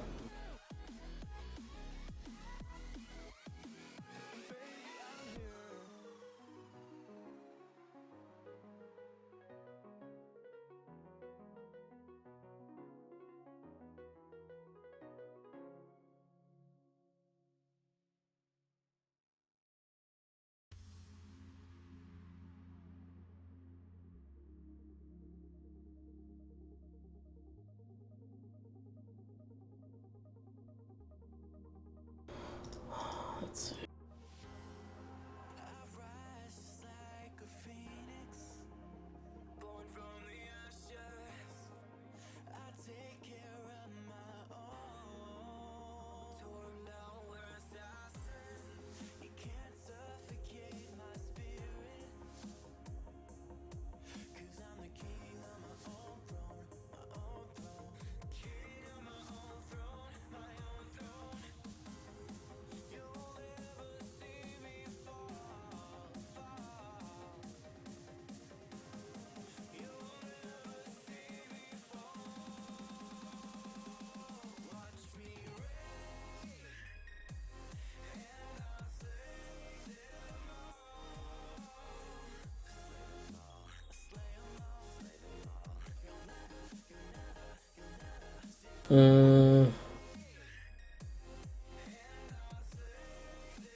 this for spells.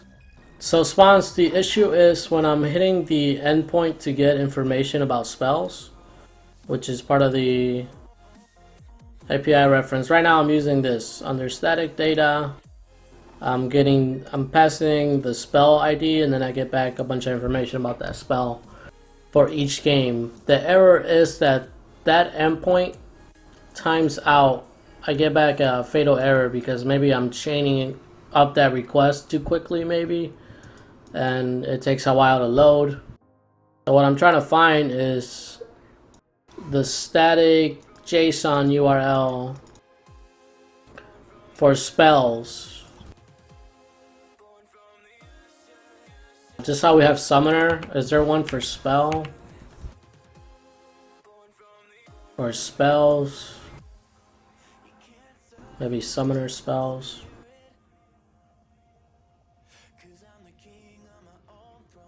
I don't think there's one for that.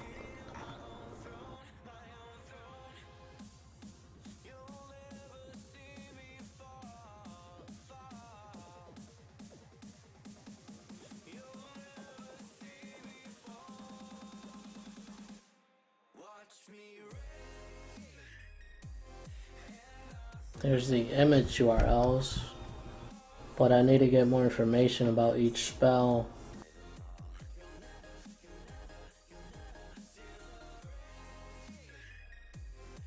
Because I think right now,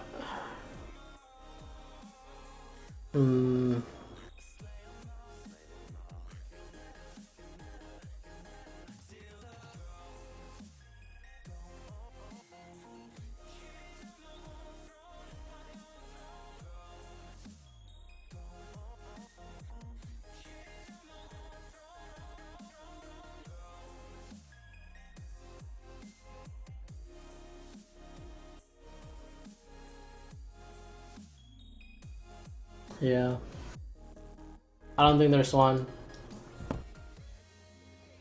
Why am I using that endpoint? Let me figure that out first. So let me see, summoner, set spells, let me comment that out. Refresh, this is definitely going to work after I refresh.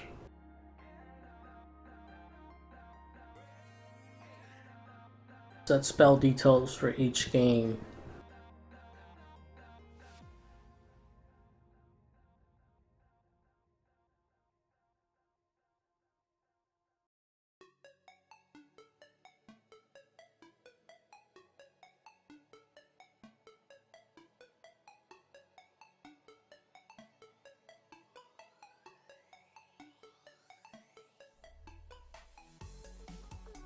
Riot API.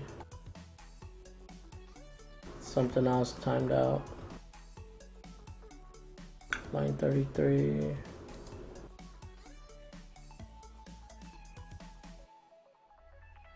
I think my server is just too slow. That's why things are timing out.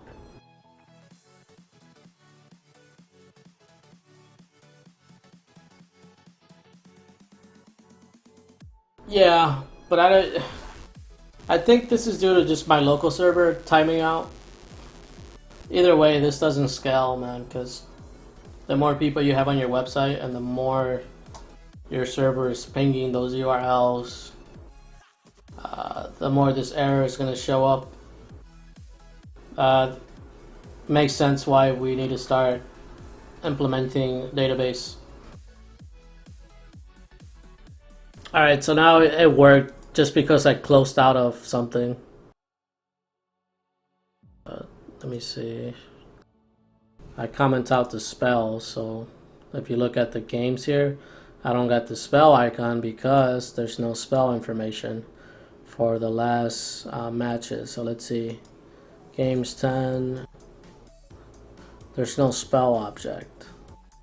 Oh, I have spell ID, which is good, but for me to get the name of this spell, all I have is the ID. For me to get the name of the spell and the icon location, I need to hit that API endpoint. Like, I wish the all I really need from that spell is the image. I wish the D-Dragon, I wish I can get the spell image just by passing in the ID. That would make more sense to me. You see here? Summoner Flash. Why does that have to be the name of it? Why can't it just be like a number? So the reason why I need to get the name is because I want to get the image.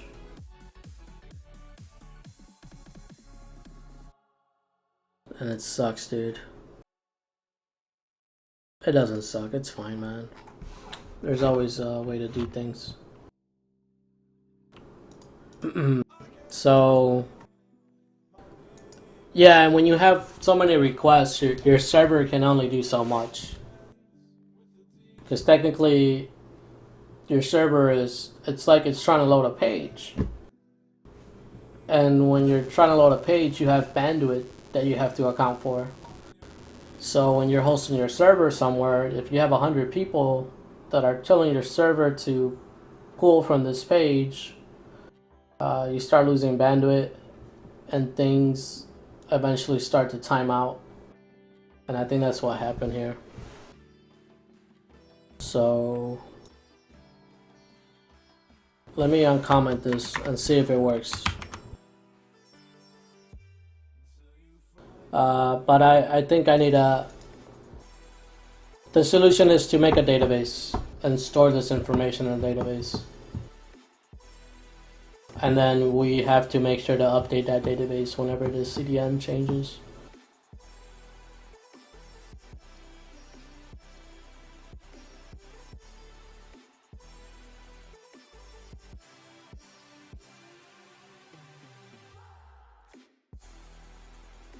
So there, it timed out on the spells again.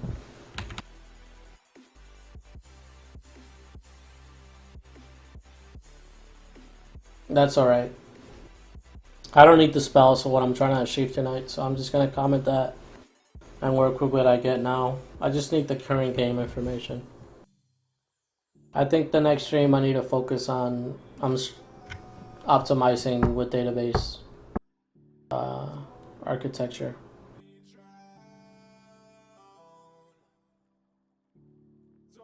Alright, so there I got that information back. I don't have the spells here, which is fine with me.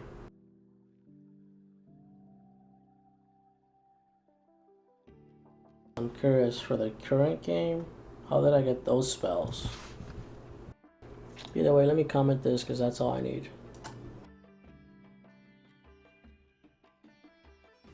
That data is already being stored on a file, so cool. Now I can go back to what I was originally doing 30 minutes ago. But let me answer myself. The current game, I wonder if this is related to why it's timing out. For the current game, what's going on in this function?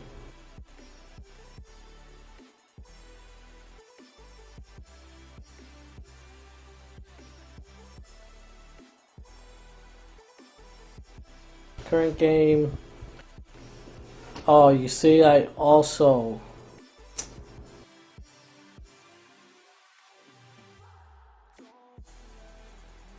hit that endpoint and all that aggregates, dude.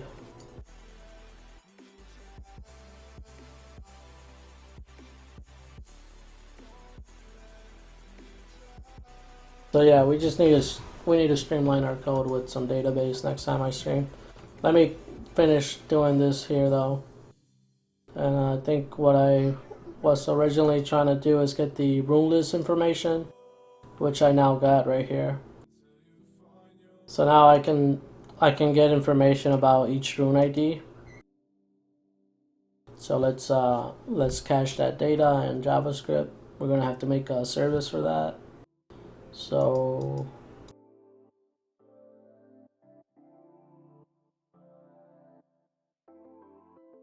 let's see here. We got Summoner.js. If we look at our response,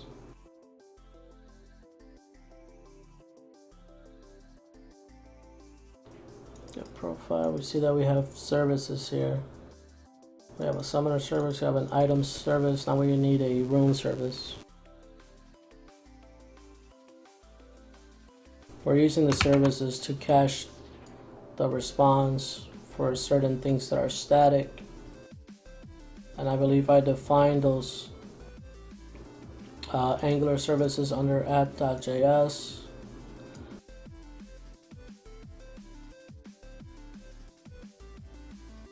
Here's champion service. I'm just gonna make a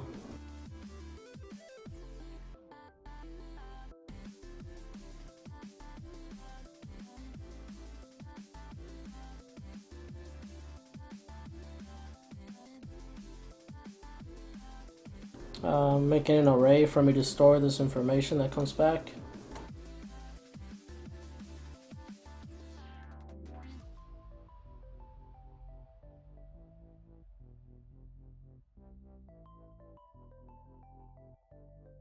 So if this array in the service is 0, then I need to tell the backend to fetch that static data.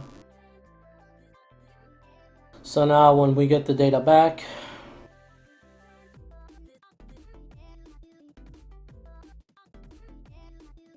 we need to cache it.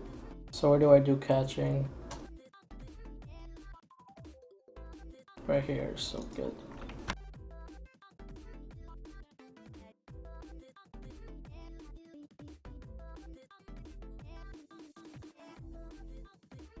I don't think I ever did store the item list. It's the same logic I'm doing right here.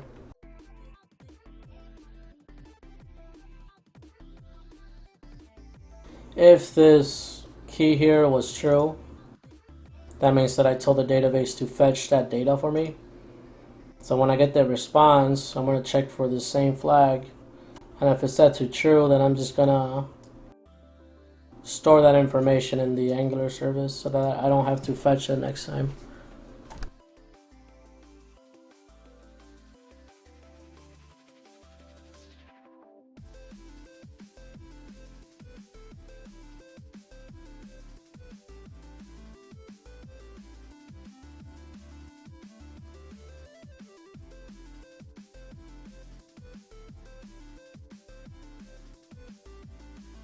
You can see here.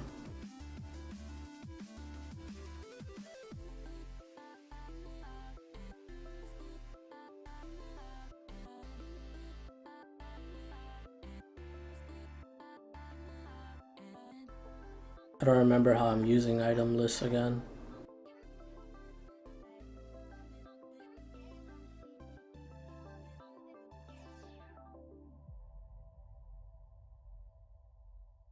Strange. Oh well. I see no reference to that anywhere in my code. I know that it has a purpose, but I can't remember it top of my head.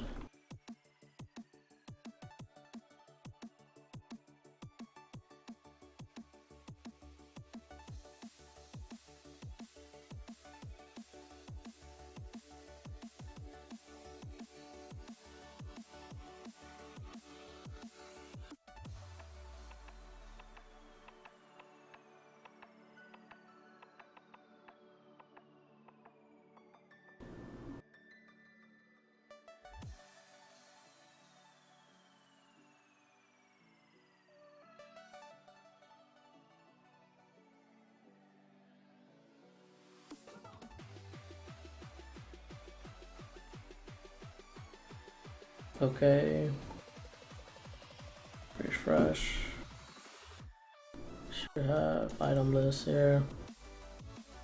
And so say I'm already in the page, that means that I cache the data into the service. If I do enter here,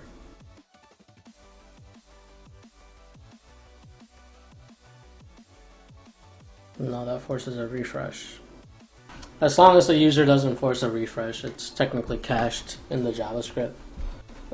Maybe not the best implementation, but I think in the future we might use a different type of caching. Oh well.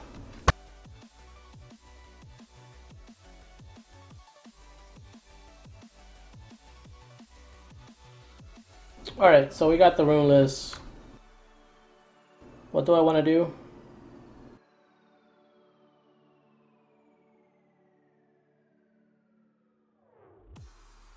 What I want to do is, in the current game, I want to look at the participant object.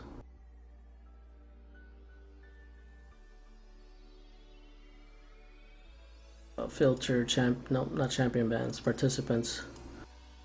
Each object has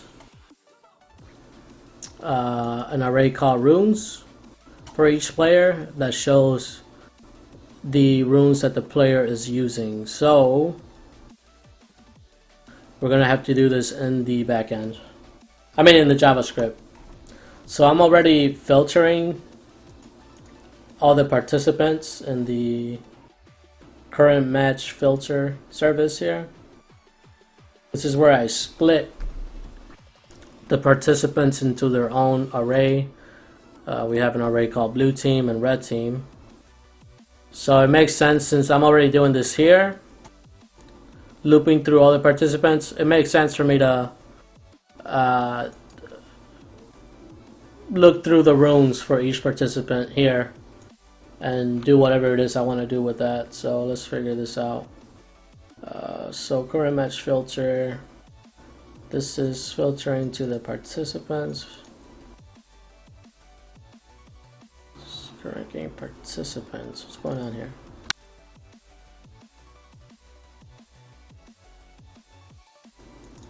Summer champion object, okay, here we go.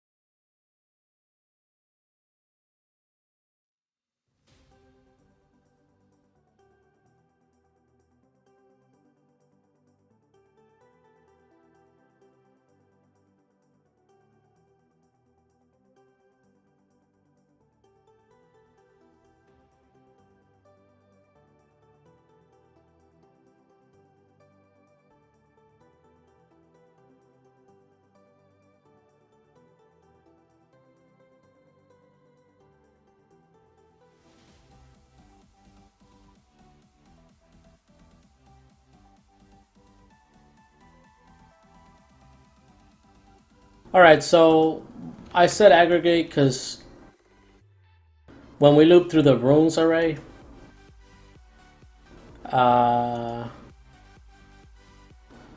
is there always going to be 5 objects? That's a good question. Probably not. Because I think when you loop through the rune array, you have an object for each rune type, and then you have a count of how many of those runes the player has. So what we do is, in here, we just loop through that. So we're going to use our friend again, Angular for each.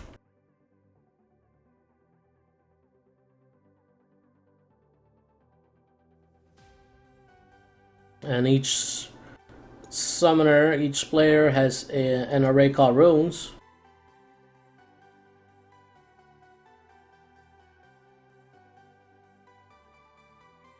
So now we're looping through each rune type. So let's start thinking about how we want to do this. All right.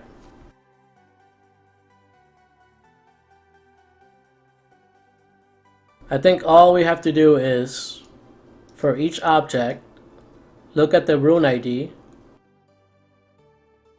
match that up with our rune list data we pulled from the ddragon static URL, allegedly.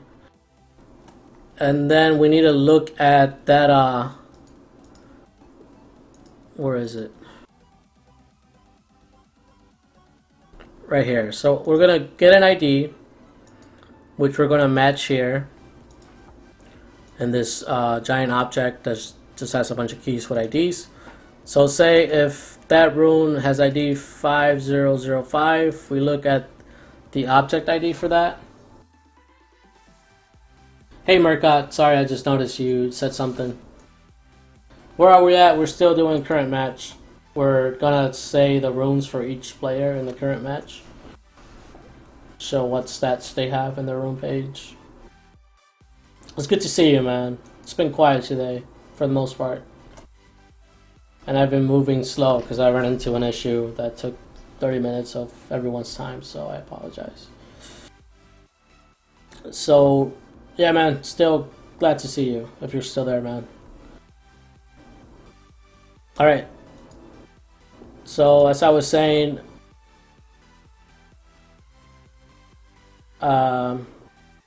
yeah, let's do this. This is not too bad. I got a good idea for this too. Alright, so let's do this.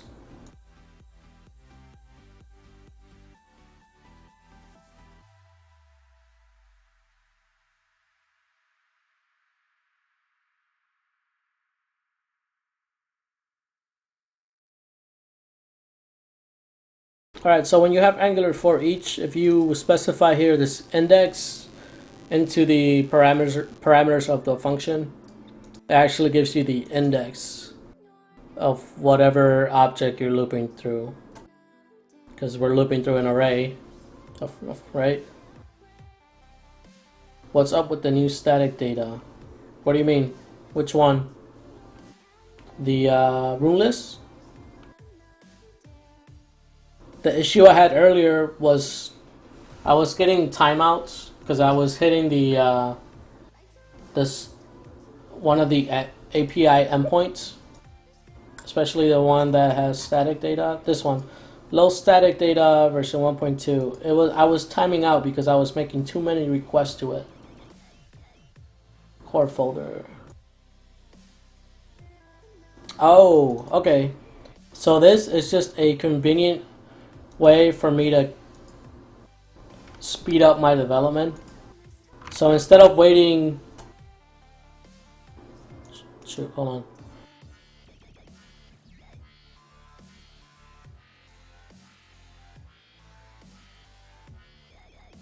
Instead of me waiting 10-20 seconds every time I refresh the HTML page, what I did is that I stored all the results for the Ajax into a file, and now instead of me hitting the API every time I refresh the page, I just go into this file and extract the data,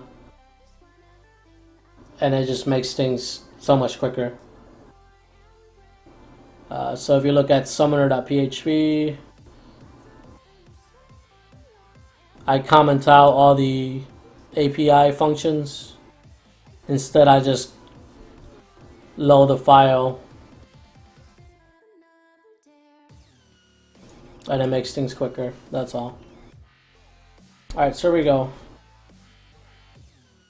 So we're looping through summoner runes. So this is what I'm gonna do.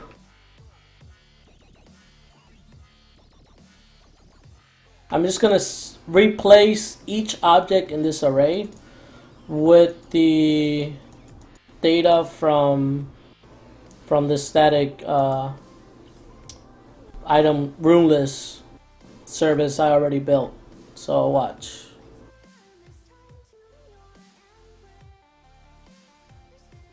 So we got rune service, then I'm gonna say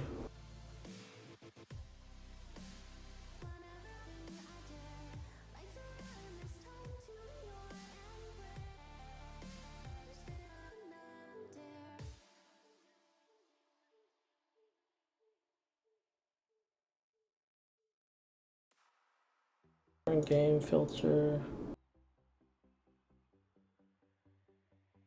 blue team, then we have under runes, that's where we're looping through, we have rune ID.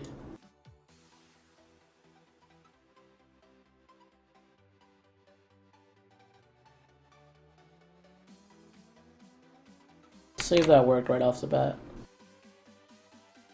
So now instead of having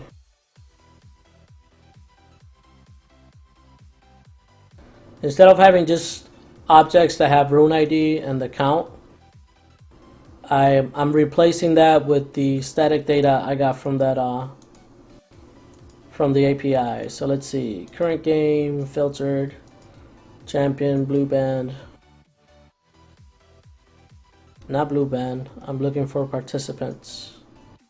Blue team, spend that out. If we look at runes, are the runes different? Yes, this is how I want it to look, because this is the object that comes back from the API. So this is more useful than what it was before. Before this was just an ID. Now I'm just gonna replace this entirely, and now in here I have more useful information such as the image. What else is useful in here?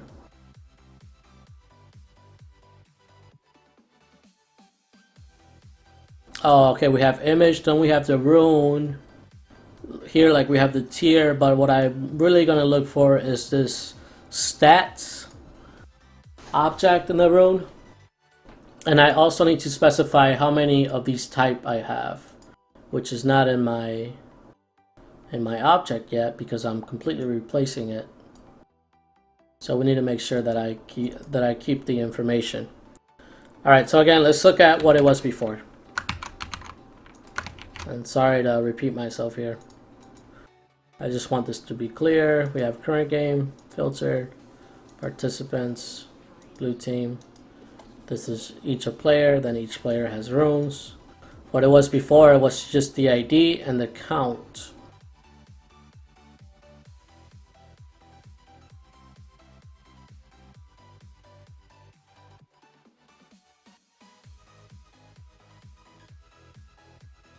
So let's do this instead.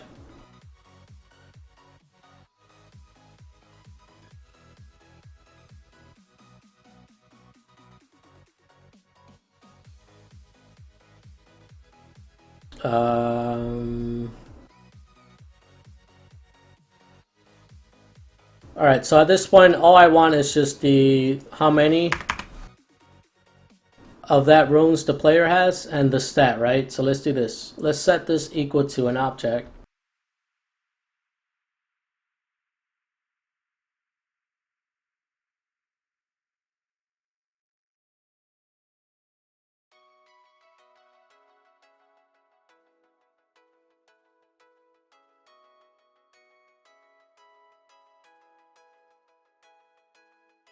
The count's gonna be rune count. And then let's keep that right there.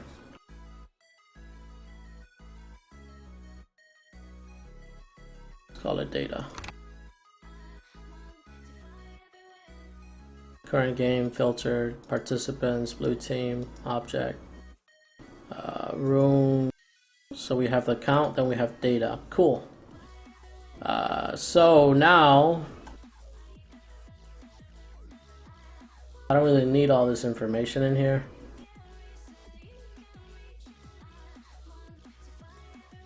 So what I need to look for is stat and this flat physical damage mod. I need to times that by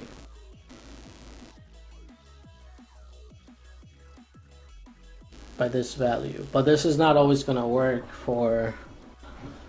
We're never. What am I saying? Let me see.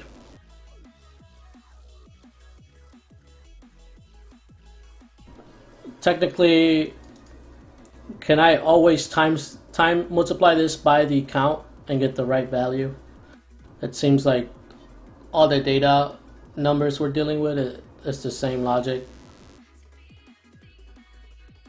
Oh yeah, Mercat, if you pull from GitHub and you didn't miss that portion of the stream last week, then yeah, you probably wonder why I kept pulling in Wings of Death. It's actually kind of troll. And it probably pissed some people off, so I didn't think about that, sorry.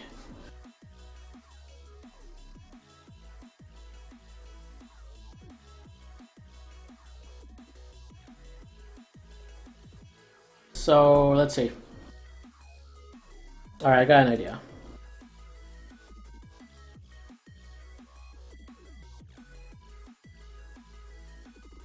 So I got count.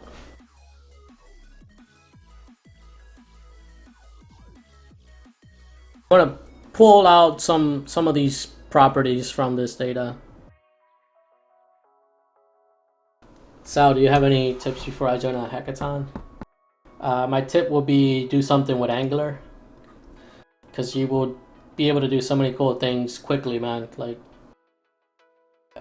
I can think of so many simple projects off my head that I would do in Angular in a day or a weekend. Most hackathons are a weekend long. Like a to-do list, I can spit that out pretty quickly with Angular. Angular all the way, man. And PHP, I guess. But if you want to do something else, like something more cooler for the backend, like Node or something, I still recommend Angular for client stuff. Yeah, like a to-do list. I don't know what else that I can do so quickly just using that. I did participate in a hackathon, and they're awesome, dude. Let me show you a bunch of stickers I got. Depending which hackathon you go to, the bigger the hackathon, the more companies are going to be there handing out free stuff. So this is all the free stuff I got for my hackathon at University of Michigan. The Ann Arbor campus is pretty big. I put a bunch of stickers on my old laptop. So that's the GitHub sticker right there. Then I got a Major League Hacking sticker. Another GitHub. I got the Vulkan sticker here. That wasn't part of the hackathon. They sent me this when I bought the shirt. This is a company right here, Moxtra. I forgot what they do. That's another Major League Hacking. This icon here is for something called Firebase. It's an awesome solution for database. I recommend you look up into what's Firebase. It's awesome. I would use Firebase more often for projects if it was free. But yeah, there's always a lot of companies sending out stuff at hackathons. Which hackathon you're going to? Is it on your campus, somewhere else?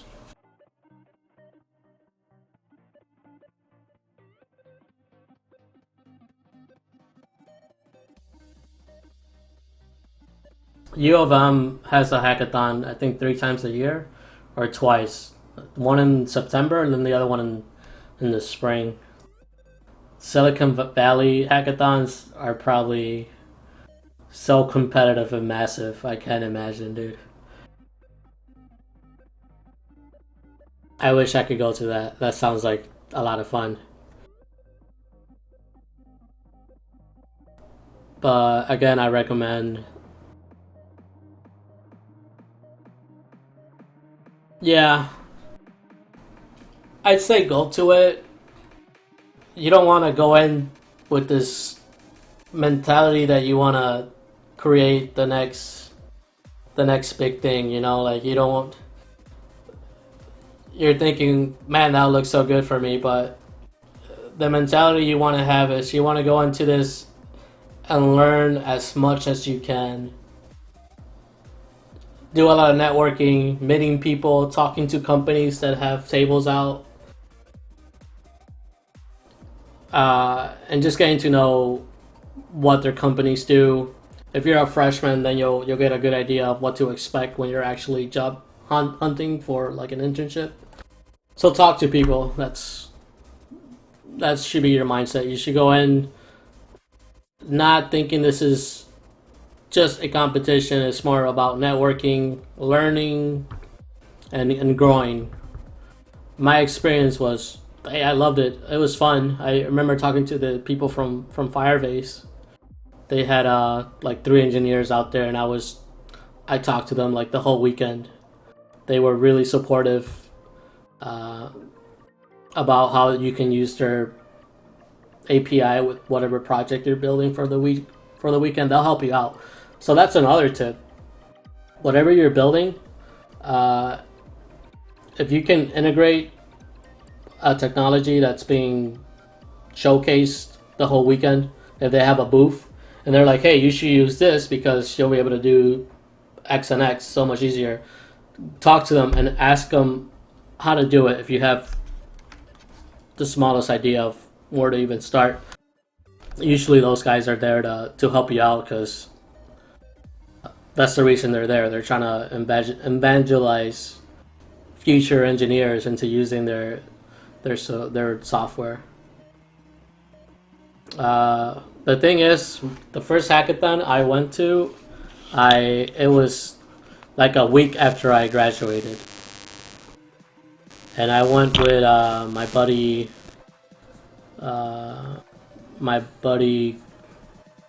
Mike Shen, and he invited me to it, and he was only like a sophomore when he went to it. So unfortunately, I waited too long to go to my first hackathon.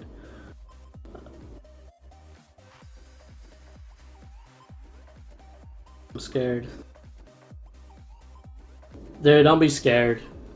Even if you don't finish something, just go for the fun. Like, just go for getting to know people and learning cool things. There's gonna be a lot of web technology companies there, I'm sure. You're gonna have fun regardless. I'm sure they're gonna have food, lots of people talking, hanging out, talking about software development.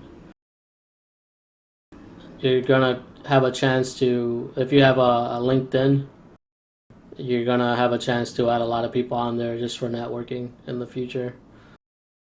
Just be talkative, be friendly, learn, you know. I'm sure there's going to be companies doing demos of how to integrate certain things, who knows.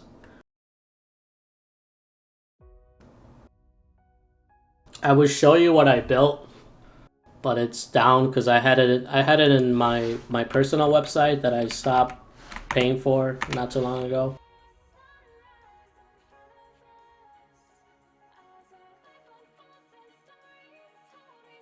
Yeah, it's not gonna work. I made something called Selfie Book. It's basically a website where from your browser, it will connect to your webcam or your camera on your phone or laptop. You take a selfie, you upload it, and then people just upvote and downvote selfies. So when you go to the page, you would just have like a stream of selfies, and you can see how many votes each selfie got. And I did that all using Firebase, and it was actually a fun idea.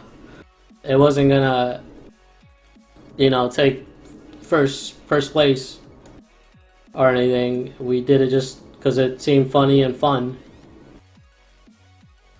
and I had a blast. We finished it. It worked, and we left happy after that weekend. The guys at Firebase, they were playing with our application. They took a couple selfies that showed up on our page, and they thought it was cool.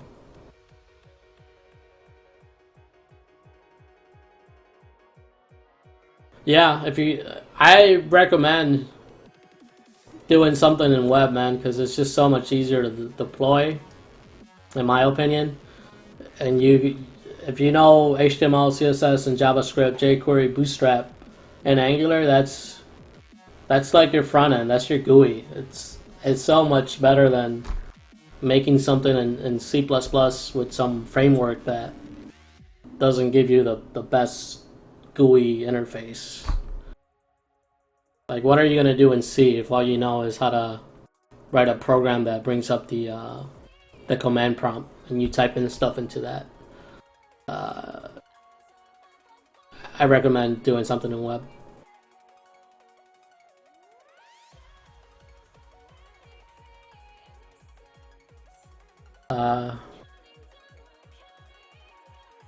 Ionic framework.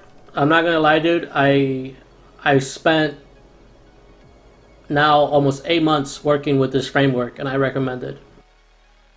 I built for the company I work in now. It's funny that you bring this up. Ionic is great, and I've been working with Ionic for almost 8 months now. I was able to build an application for both iOS and Android with this framework. It's awesome. It uses Angular and in Cordova. Well, basically, you build your application with web native code such as HTML, CSS, JavaScript, but in reality, you use the Ionic library, which is it's the same thing as the Bootstrap library. It's basically a library of CSS, HTML, and some JavaScript. But Ionic also integrates with Angular to do a lot of the dynamic things. Exactly. So this you compile into what's called a hybrid app. Hybrid apps run off the web service on your phone. Basically uses whatever renders websites on your phone. It's the same thing when you have a hybrid app. It's just rendering HTML and JavaScript code. So there's pros and cons to hybrid apps. They're not as fast and fluid as native applications because they're not. You don't build your app using native code. You're building it using web languages. So there's pros and cons and limitations when you have a hybrid app. But the thing is, hybrid apps have come such a long way that, especially on iOS, hybrid apps actually do run pretty smooth. They run great. It almost feels like it's native. On Android, I can't say the same thing. I don't know why Android is not the same, but Android, I noticed the apps I build are a little clunky, stuttery. There are a couple things you can do. There's something called Crosswalk.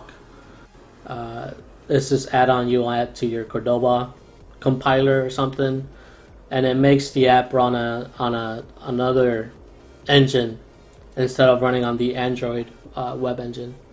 It's probably not making sense if you don't know what I'm talking about, but overall, I think hybrid apps are awesome for doing a lot of things. Hey, I recommend you looking into this for your hackathon, Mercad. So, and what about backend and on web? Basically,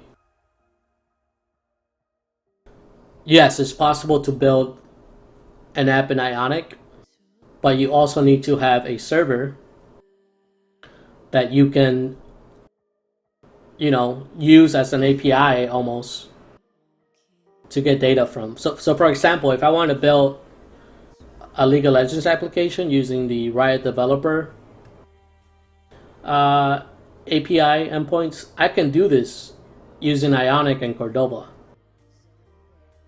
It's pretty easy. The cool thing is that you don't really have to worry about people viewing your JavaScript code. So it's possible for me to embed my API key in the code and not even have a server or PHP code to do the stuff I'm doing here. I can easily do this on JavaScript using Ionic and Cordova without having to do PHP and whatnot.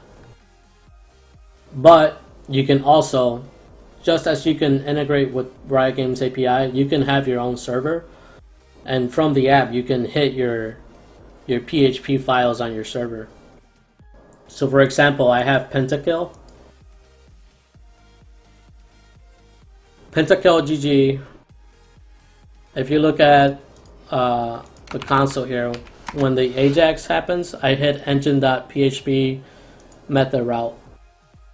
This is basically a URL that I can hit from the Cordova app. All I have to do is just build an Ajax, where this will be my URL to the Ajax. Much how this right here, this htt.post, I would just change this with the name of my website. The code on the Ionic, and I should be careful when I say this because I don't know if there's some hack out there that, as far as I know, and I'm like 99% sure that you cannot view the HTML code from iOS. On Android, there's probably some hack. It might be good to Google this, but I'm 99% sure on iOS, if you build and compile a hybrid app, you can't view the source code.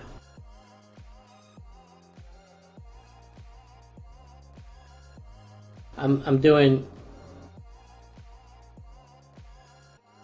Let me see here, man, because this I might be telling you something completely wrong. So it looks like it's possible on Android, maybe. There's an article I just Google. Google for yourself as well. On iOS, it's pretty certain that it's probably impossible to, just because Apple does things strictly. You know, they close off a lot of doorways to people doing hacky things. On Android, it's obviously the opposite. But I was thinking about doing a stream where I build a app, League of Legends app, using Ionic at some point, just because I used it at work for 8 months. I know my way around it. I know how to work it pretty much. But I do recommend Ionic. Mercad, if you have for your hackathon, look into Ionic if you want to build a mobile application using web technologies. So it's using all the same stuff I use here, especially Angular. Like, I've done a lot of Angular. You guys have a good idea of how to use it. You utilize that same code base in Ionic. How did I start? Well, my coworker introduced it to me. But there's a lot of mobile frameworks out there. It doesn't have to be Ionic. Because Ionic, again, it's just like Bootstrap. It's just a CSS library of interfaces. As long as you have Cordova or PhoneGap. Google Cordova versus PhoneGap. PhoneGap is not free. Cordova is free. Which one's better? I couldn't tell you because I've only used Cordova because it's free.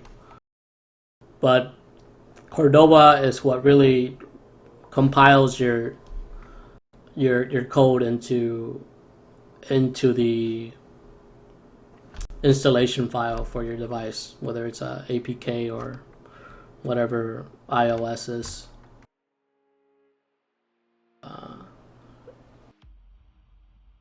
Shoot, I can make an app not even without using Ionic. You know, again, Ionic is just a library, and there's several other types of mobile aimed libraries. There's jQuery Mobile. There's a couple other Angular CSS mobile libraries that you can use for hybrid apps. But yeah, I build an app for where I work, and that app is now finished, and it's working. Our clients like it, and it's giving us an edge in the market we're in. So yeah, that's awesome. Yeah, iOS app. But if you want to develop an iOS app, you need a Mac.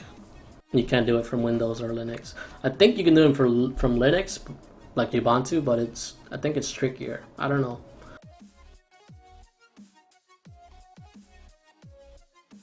But Mercad, let me know how your hackathon goes, man. I'm so excited for you. Do I have you in Twitter?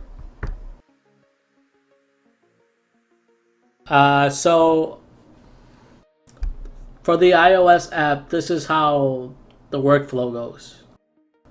You have your project in some folder. In this folder, there's a bunch of HTML code. Yes, I work on a Mac at work. I wouldn't be able to release the iOS app if I didn't have a Mac. Mark, I just want to follow up on this hackathon, man, because I'm really excited. For some reason, I'm excited for you. But next time I see you, whenever this hackathon is, let me know how it went and if you have fun, man, because those things are awesome. So yeah, I do work on a Mac at work, and it's for that same reason, because I have to maintain this hybrid app that we published. And I was going to explain the workflow for building an iOS app using Ionic. You have this folder that has your HTML, JavaScript code. And in this same folder, you also have native C# code, or whatever language it is you build native iOS apps.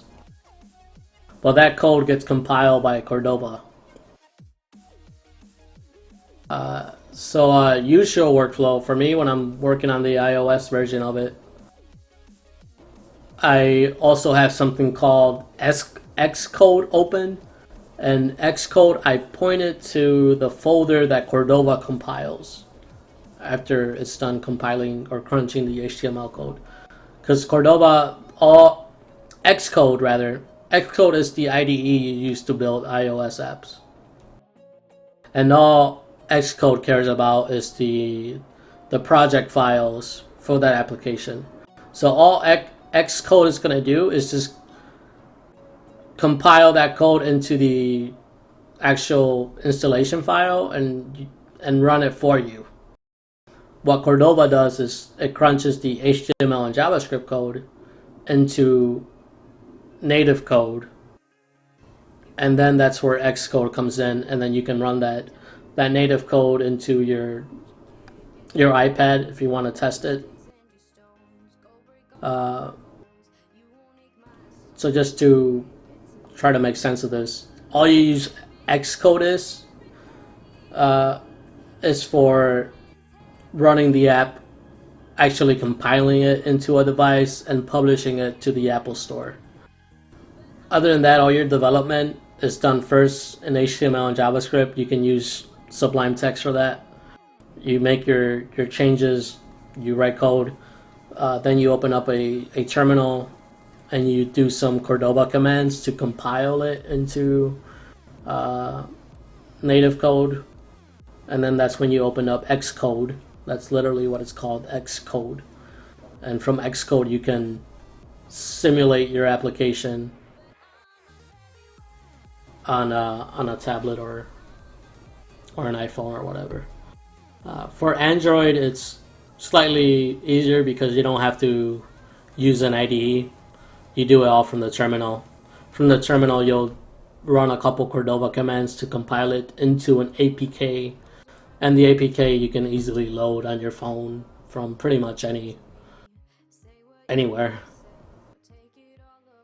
I'm a little hesitant to say the app I made because the company I work for, we have clients. It's not like a public app. And we have clients that pay us for our software. And the only way you can use that app is if you had a login to our service. Yeah. But I'll give you an idea of what clients I have or my company deals with, and we're kind of in the automotive dealership industry when it comes to providing CRM solutions and whatnot. So that should give you an idea of what it is I made with Ionic. If I had something I made personally, but that's for everyone, I would have told you the name. You could probably figure it out if you do a lot of searching online, but I'm not gonna spend time talking about that.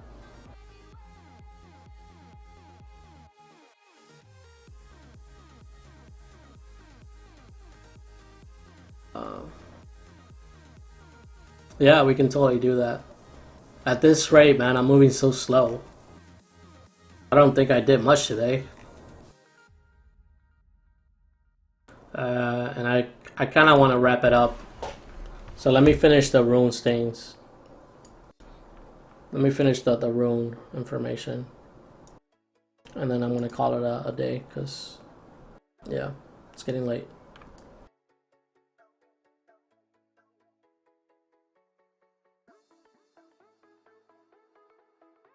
Alright, what am I doing? Alright, I was building up this right here. So I have...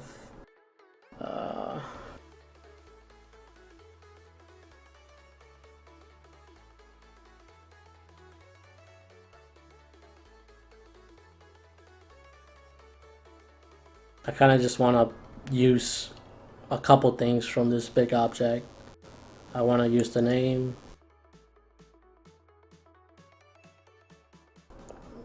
And then I also want to use the stats for it.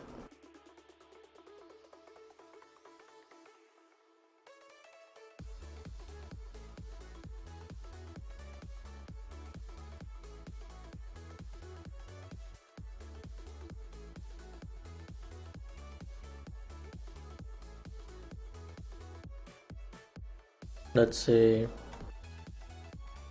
Stat.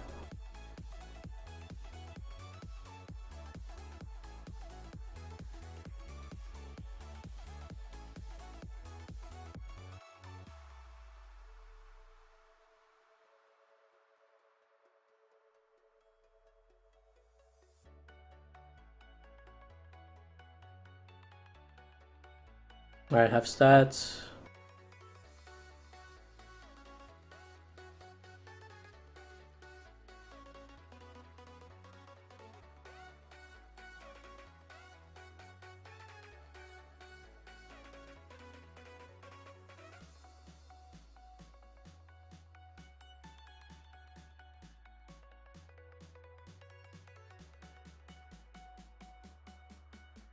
Yeah, that doesn't work because it's not an array.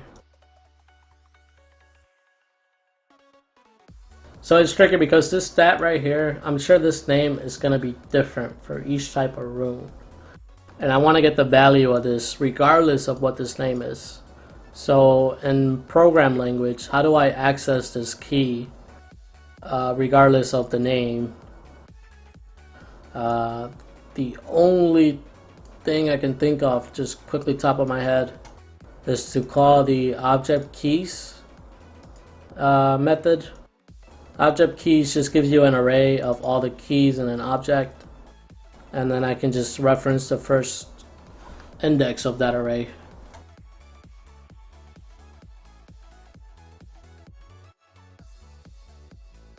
But this is gonna make my code so nasty looking. It's okay, I don't care. Alright, so this is gonna return an array, and I'm hoping that this stats is always just one property in here.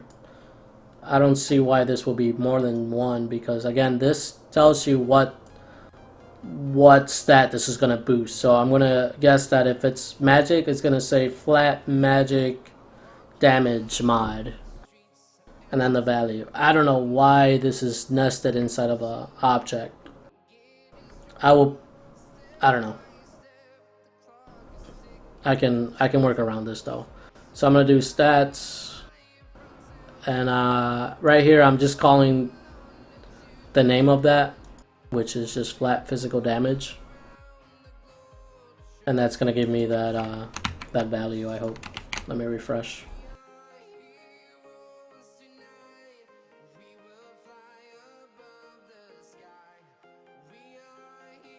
Alright, let's see.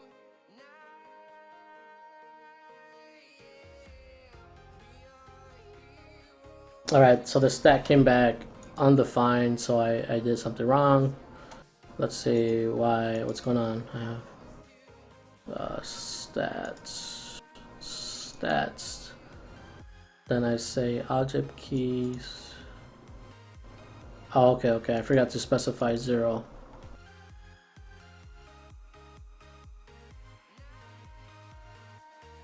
This web app,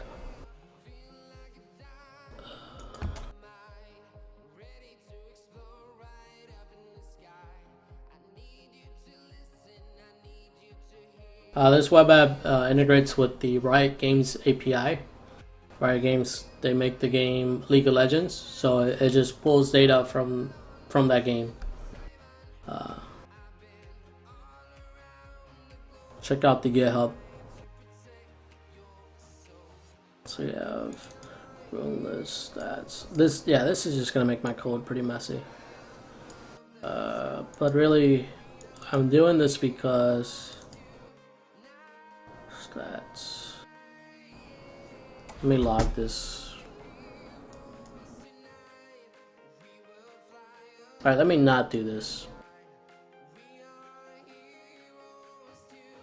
Not there, at least. I'm gonna do it. I'm gonna do it somewhere else.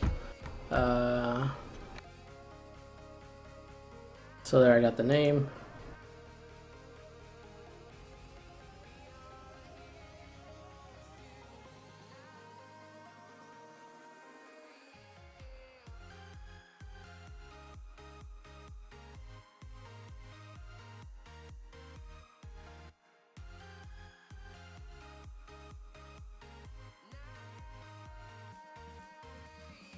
Alright, room server stats. Object keys for room service stats.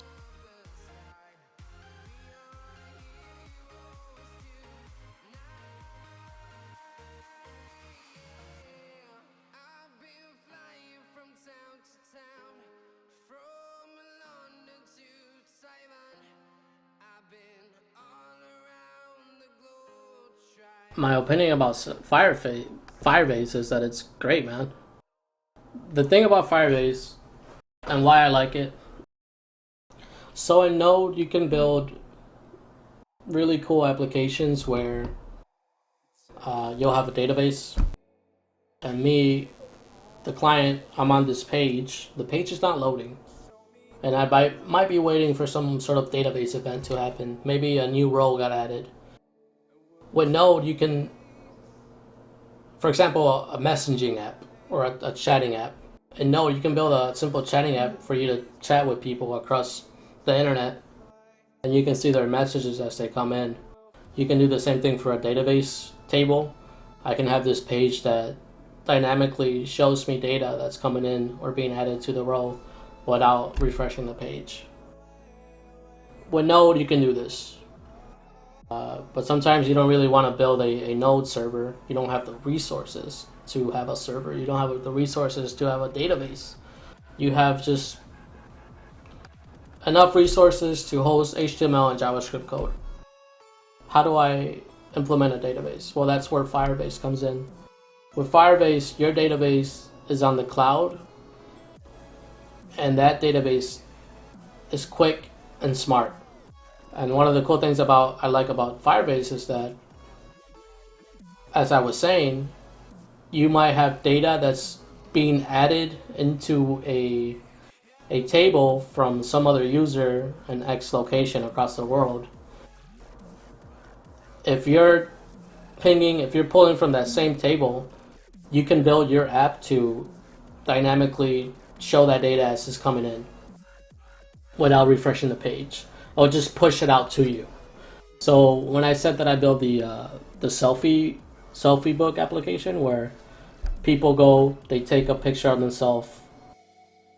What Firebase would do is that it'll push that data into Firebase, and then if I was someone else from some other device, if I was on our application on selfie book, I can see those pictures as they come in, and I can upvote and downvote. When I did the upvote, the other person can see that, hey, someone just upvoted my picture. All without having to refresh the page, all without having to integrate Node. It's all done through JavaScript. And it's pretty sweet and powerful.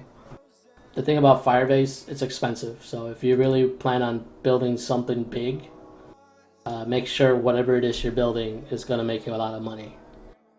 Which I'm sure it will, because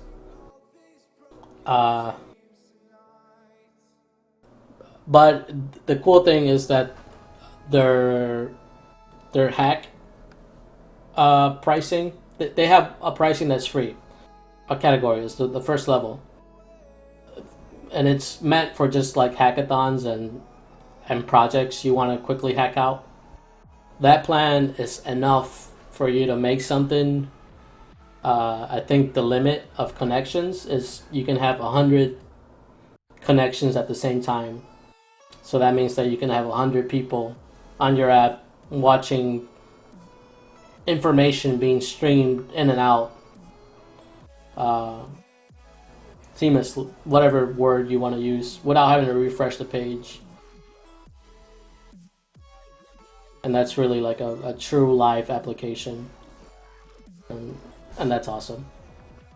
So for hackathon, you'll do just fine with the simple plan. That's free.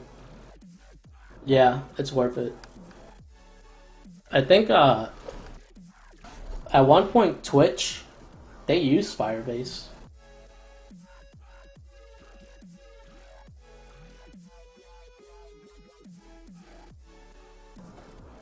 When I first found out about Firebase, I remember looking at their who's using Firebase right now, and Twitch was one of their partners.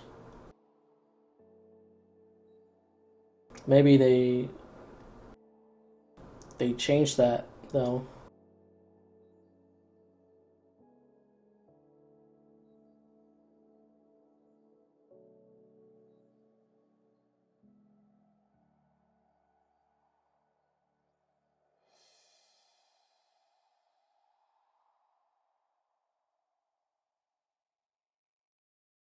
Oh, here we go. Say Twitch.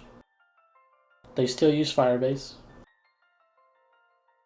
And actually, Firebase got bought out by Google maybe a year ago. I remember hearing about that news, and I was excited for them because Firebase is great.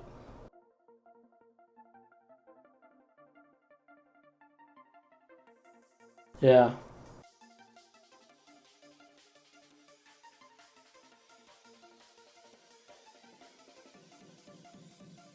So look, it even says right here what they do.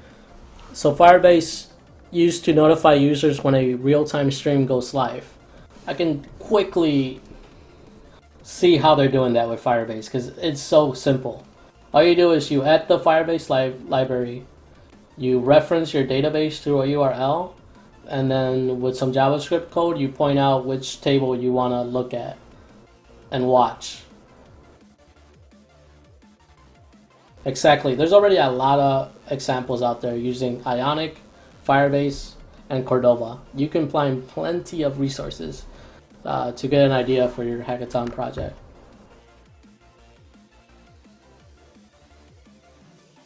Yeah, man. I'm getting motivated to build something too, just talking about Firebase.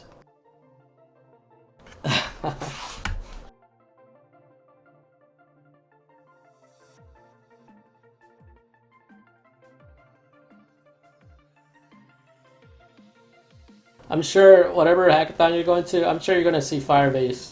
There's going to be a Firebase booth with people talking about it.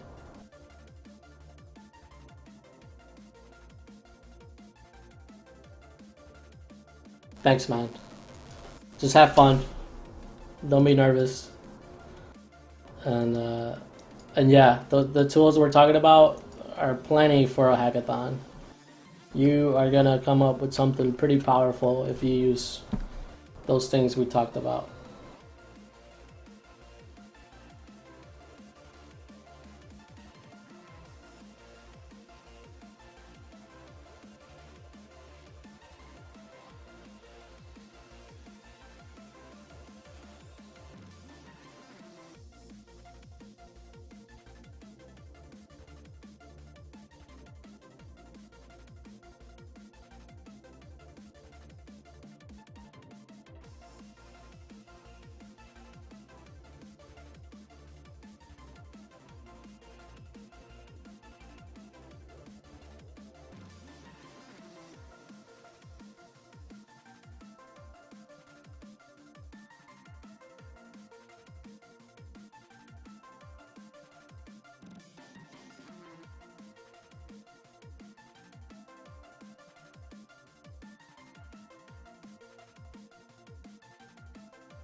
Why is this not working? Okay.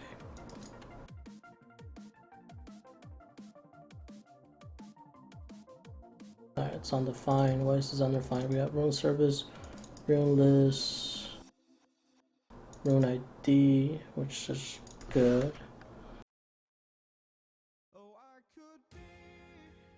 Oh, you know what?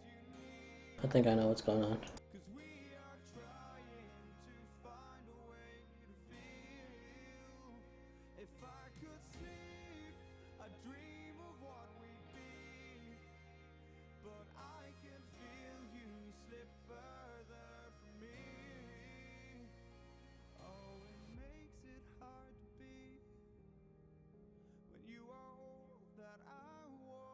I'm just quickly trying to resolve this so I can get going here, guys.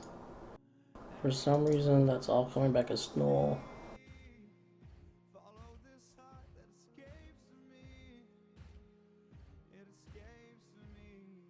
Yeah, I think I'm gonna call that a night. We talked a lot, and we made pretty much no progress, but I'll be back soon. So I'm gonna call it a night, guys. But as soon as I finish this, let me see why this is not working though. We got rune service, rune list,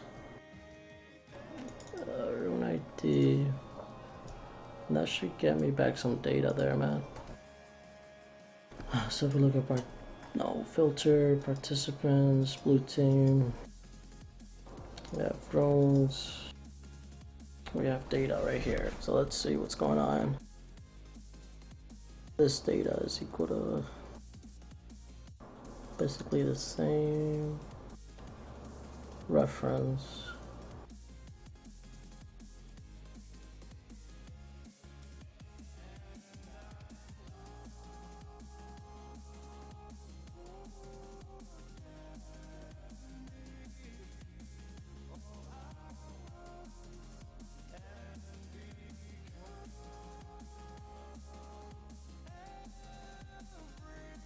Alright, here we go.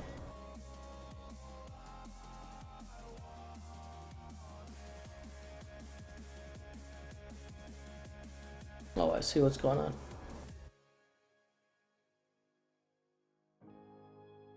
It's an object of an object.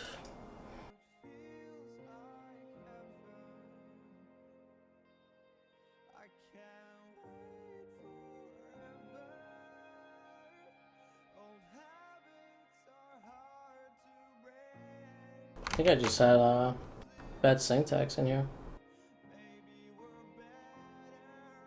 Next stream is soon. I'm not too sure yet, but I'll let you know. If not tomorrow, Friday or something. Best place to find out is on Twitter though. Alright, here it is. This is what I wanted.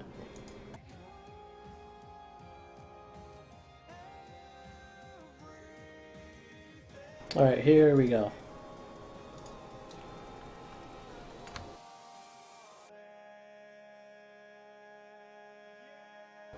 And after I implement this, calling it a night. Stats. Then in here I wanna. I think I was missing a curly bracket. Not a curly, just parentheses. That's why it wasn't working before, and I was somewhat too entertained with Firebase, so I didn't even notice how simple that mistake was. So now if we look at our runes, perfect. This is what I want. I want the sum of greater mark damage. Yeah. So now I know that this person has 7.56 attack damage added to their rune page. What else? Look at this guy even has critical chance. Who is this guy that can survive with 0.009278 critical chance? That's not even 1%.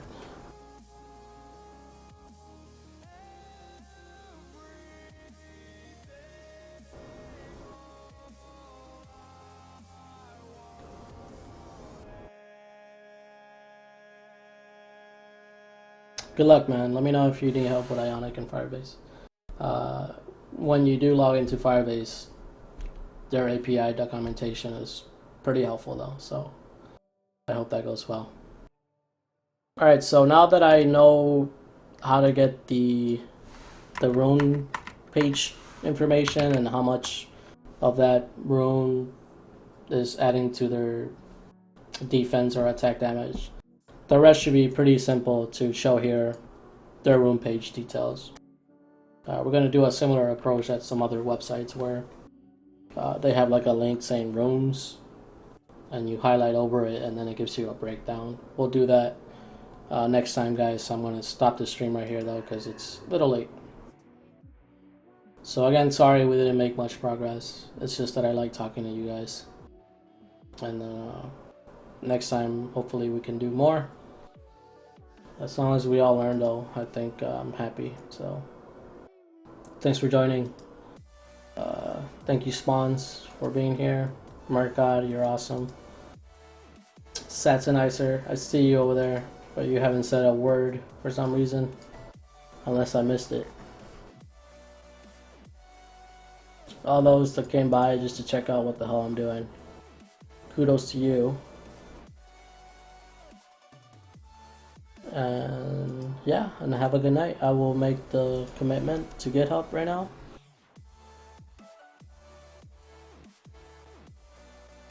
I'm a lurker, man.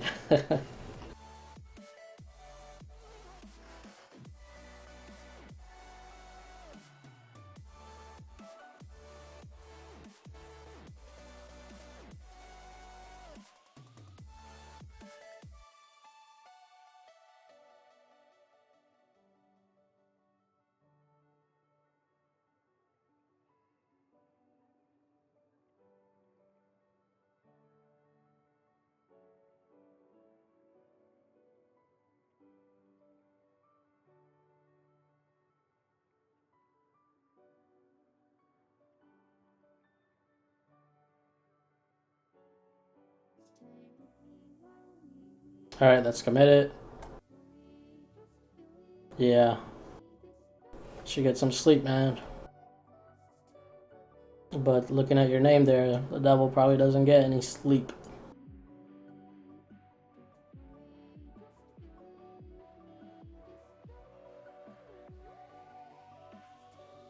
Oh well. Again, thanks for joining, man. It's good seeing you. And everyone, have a good night. See you guys next time.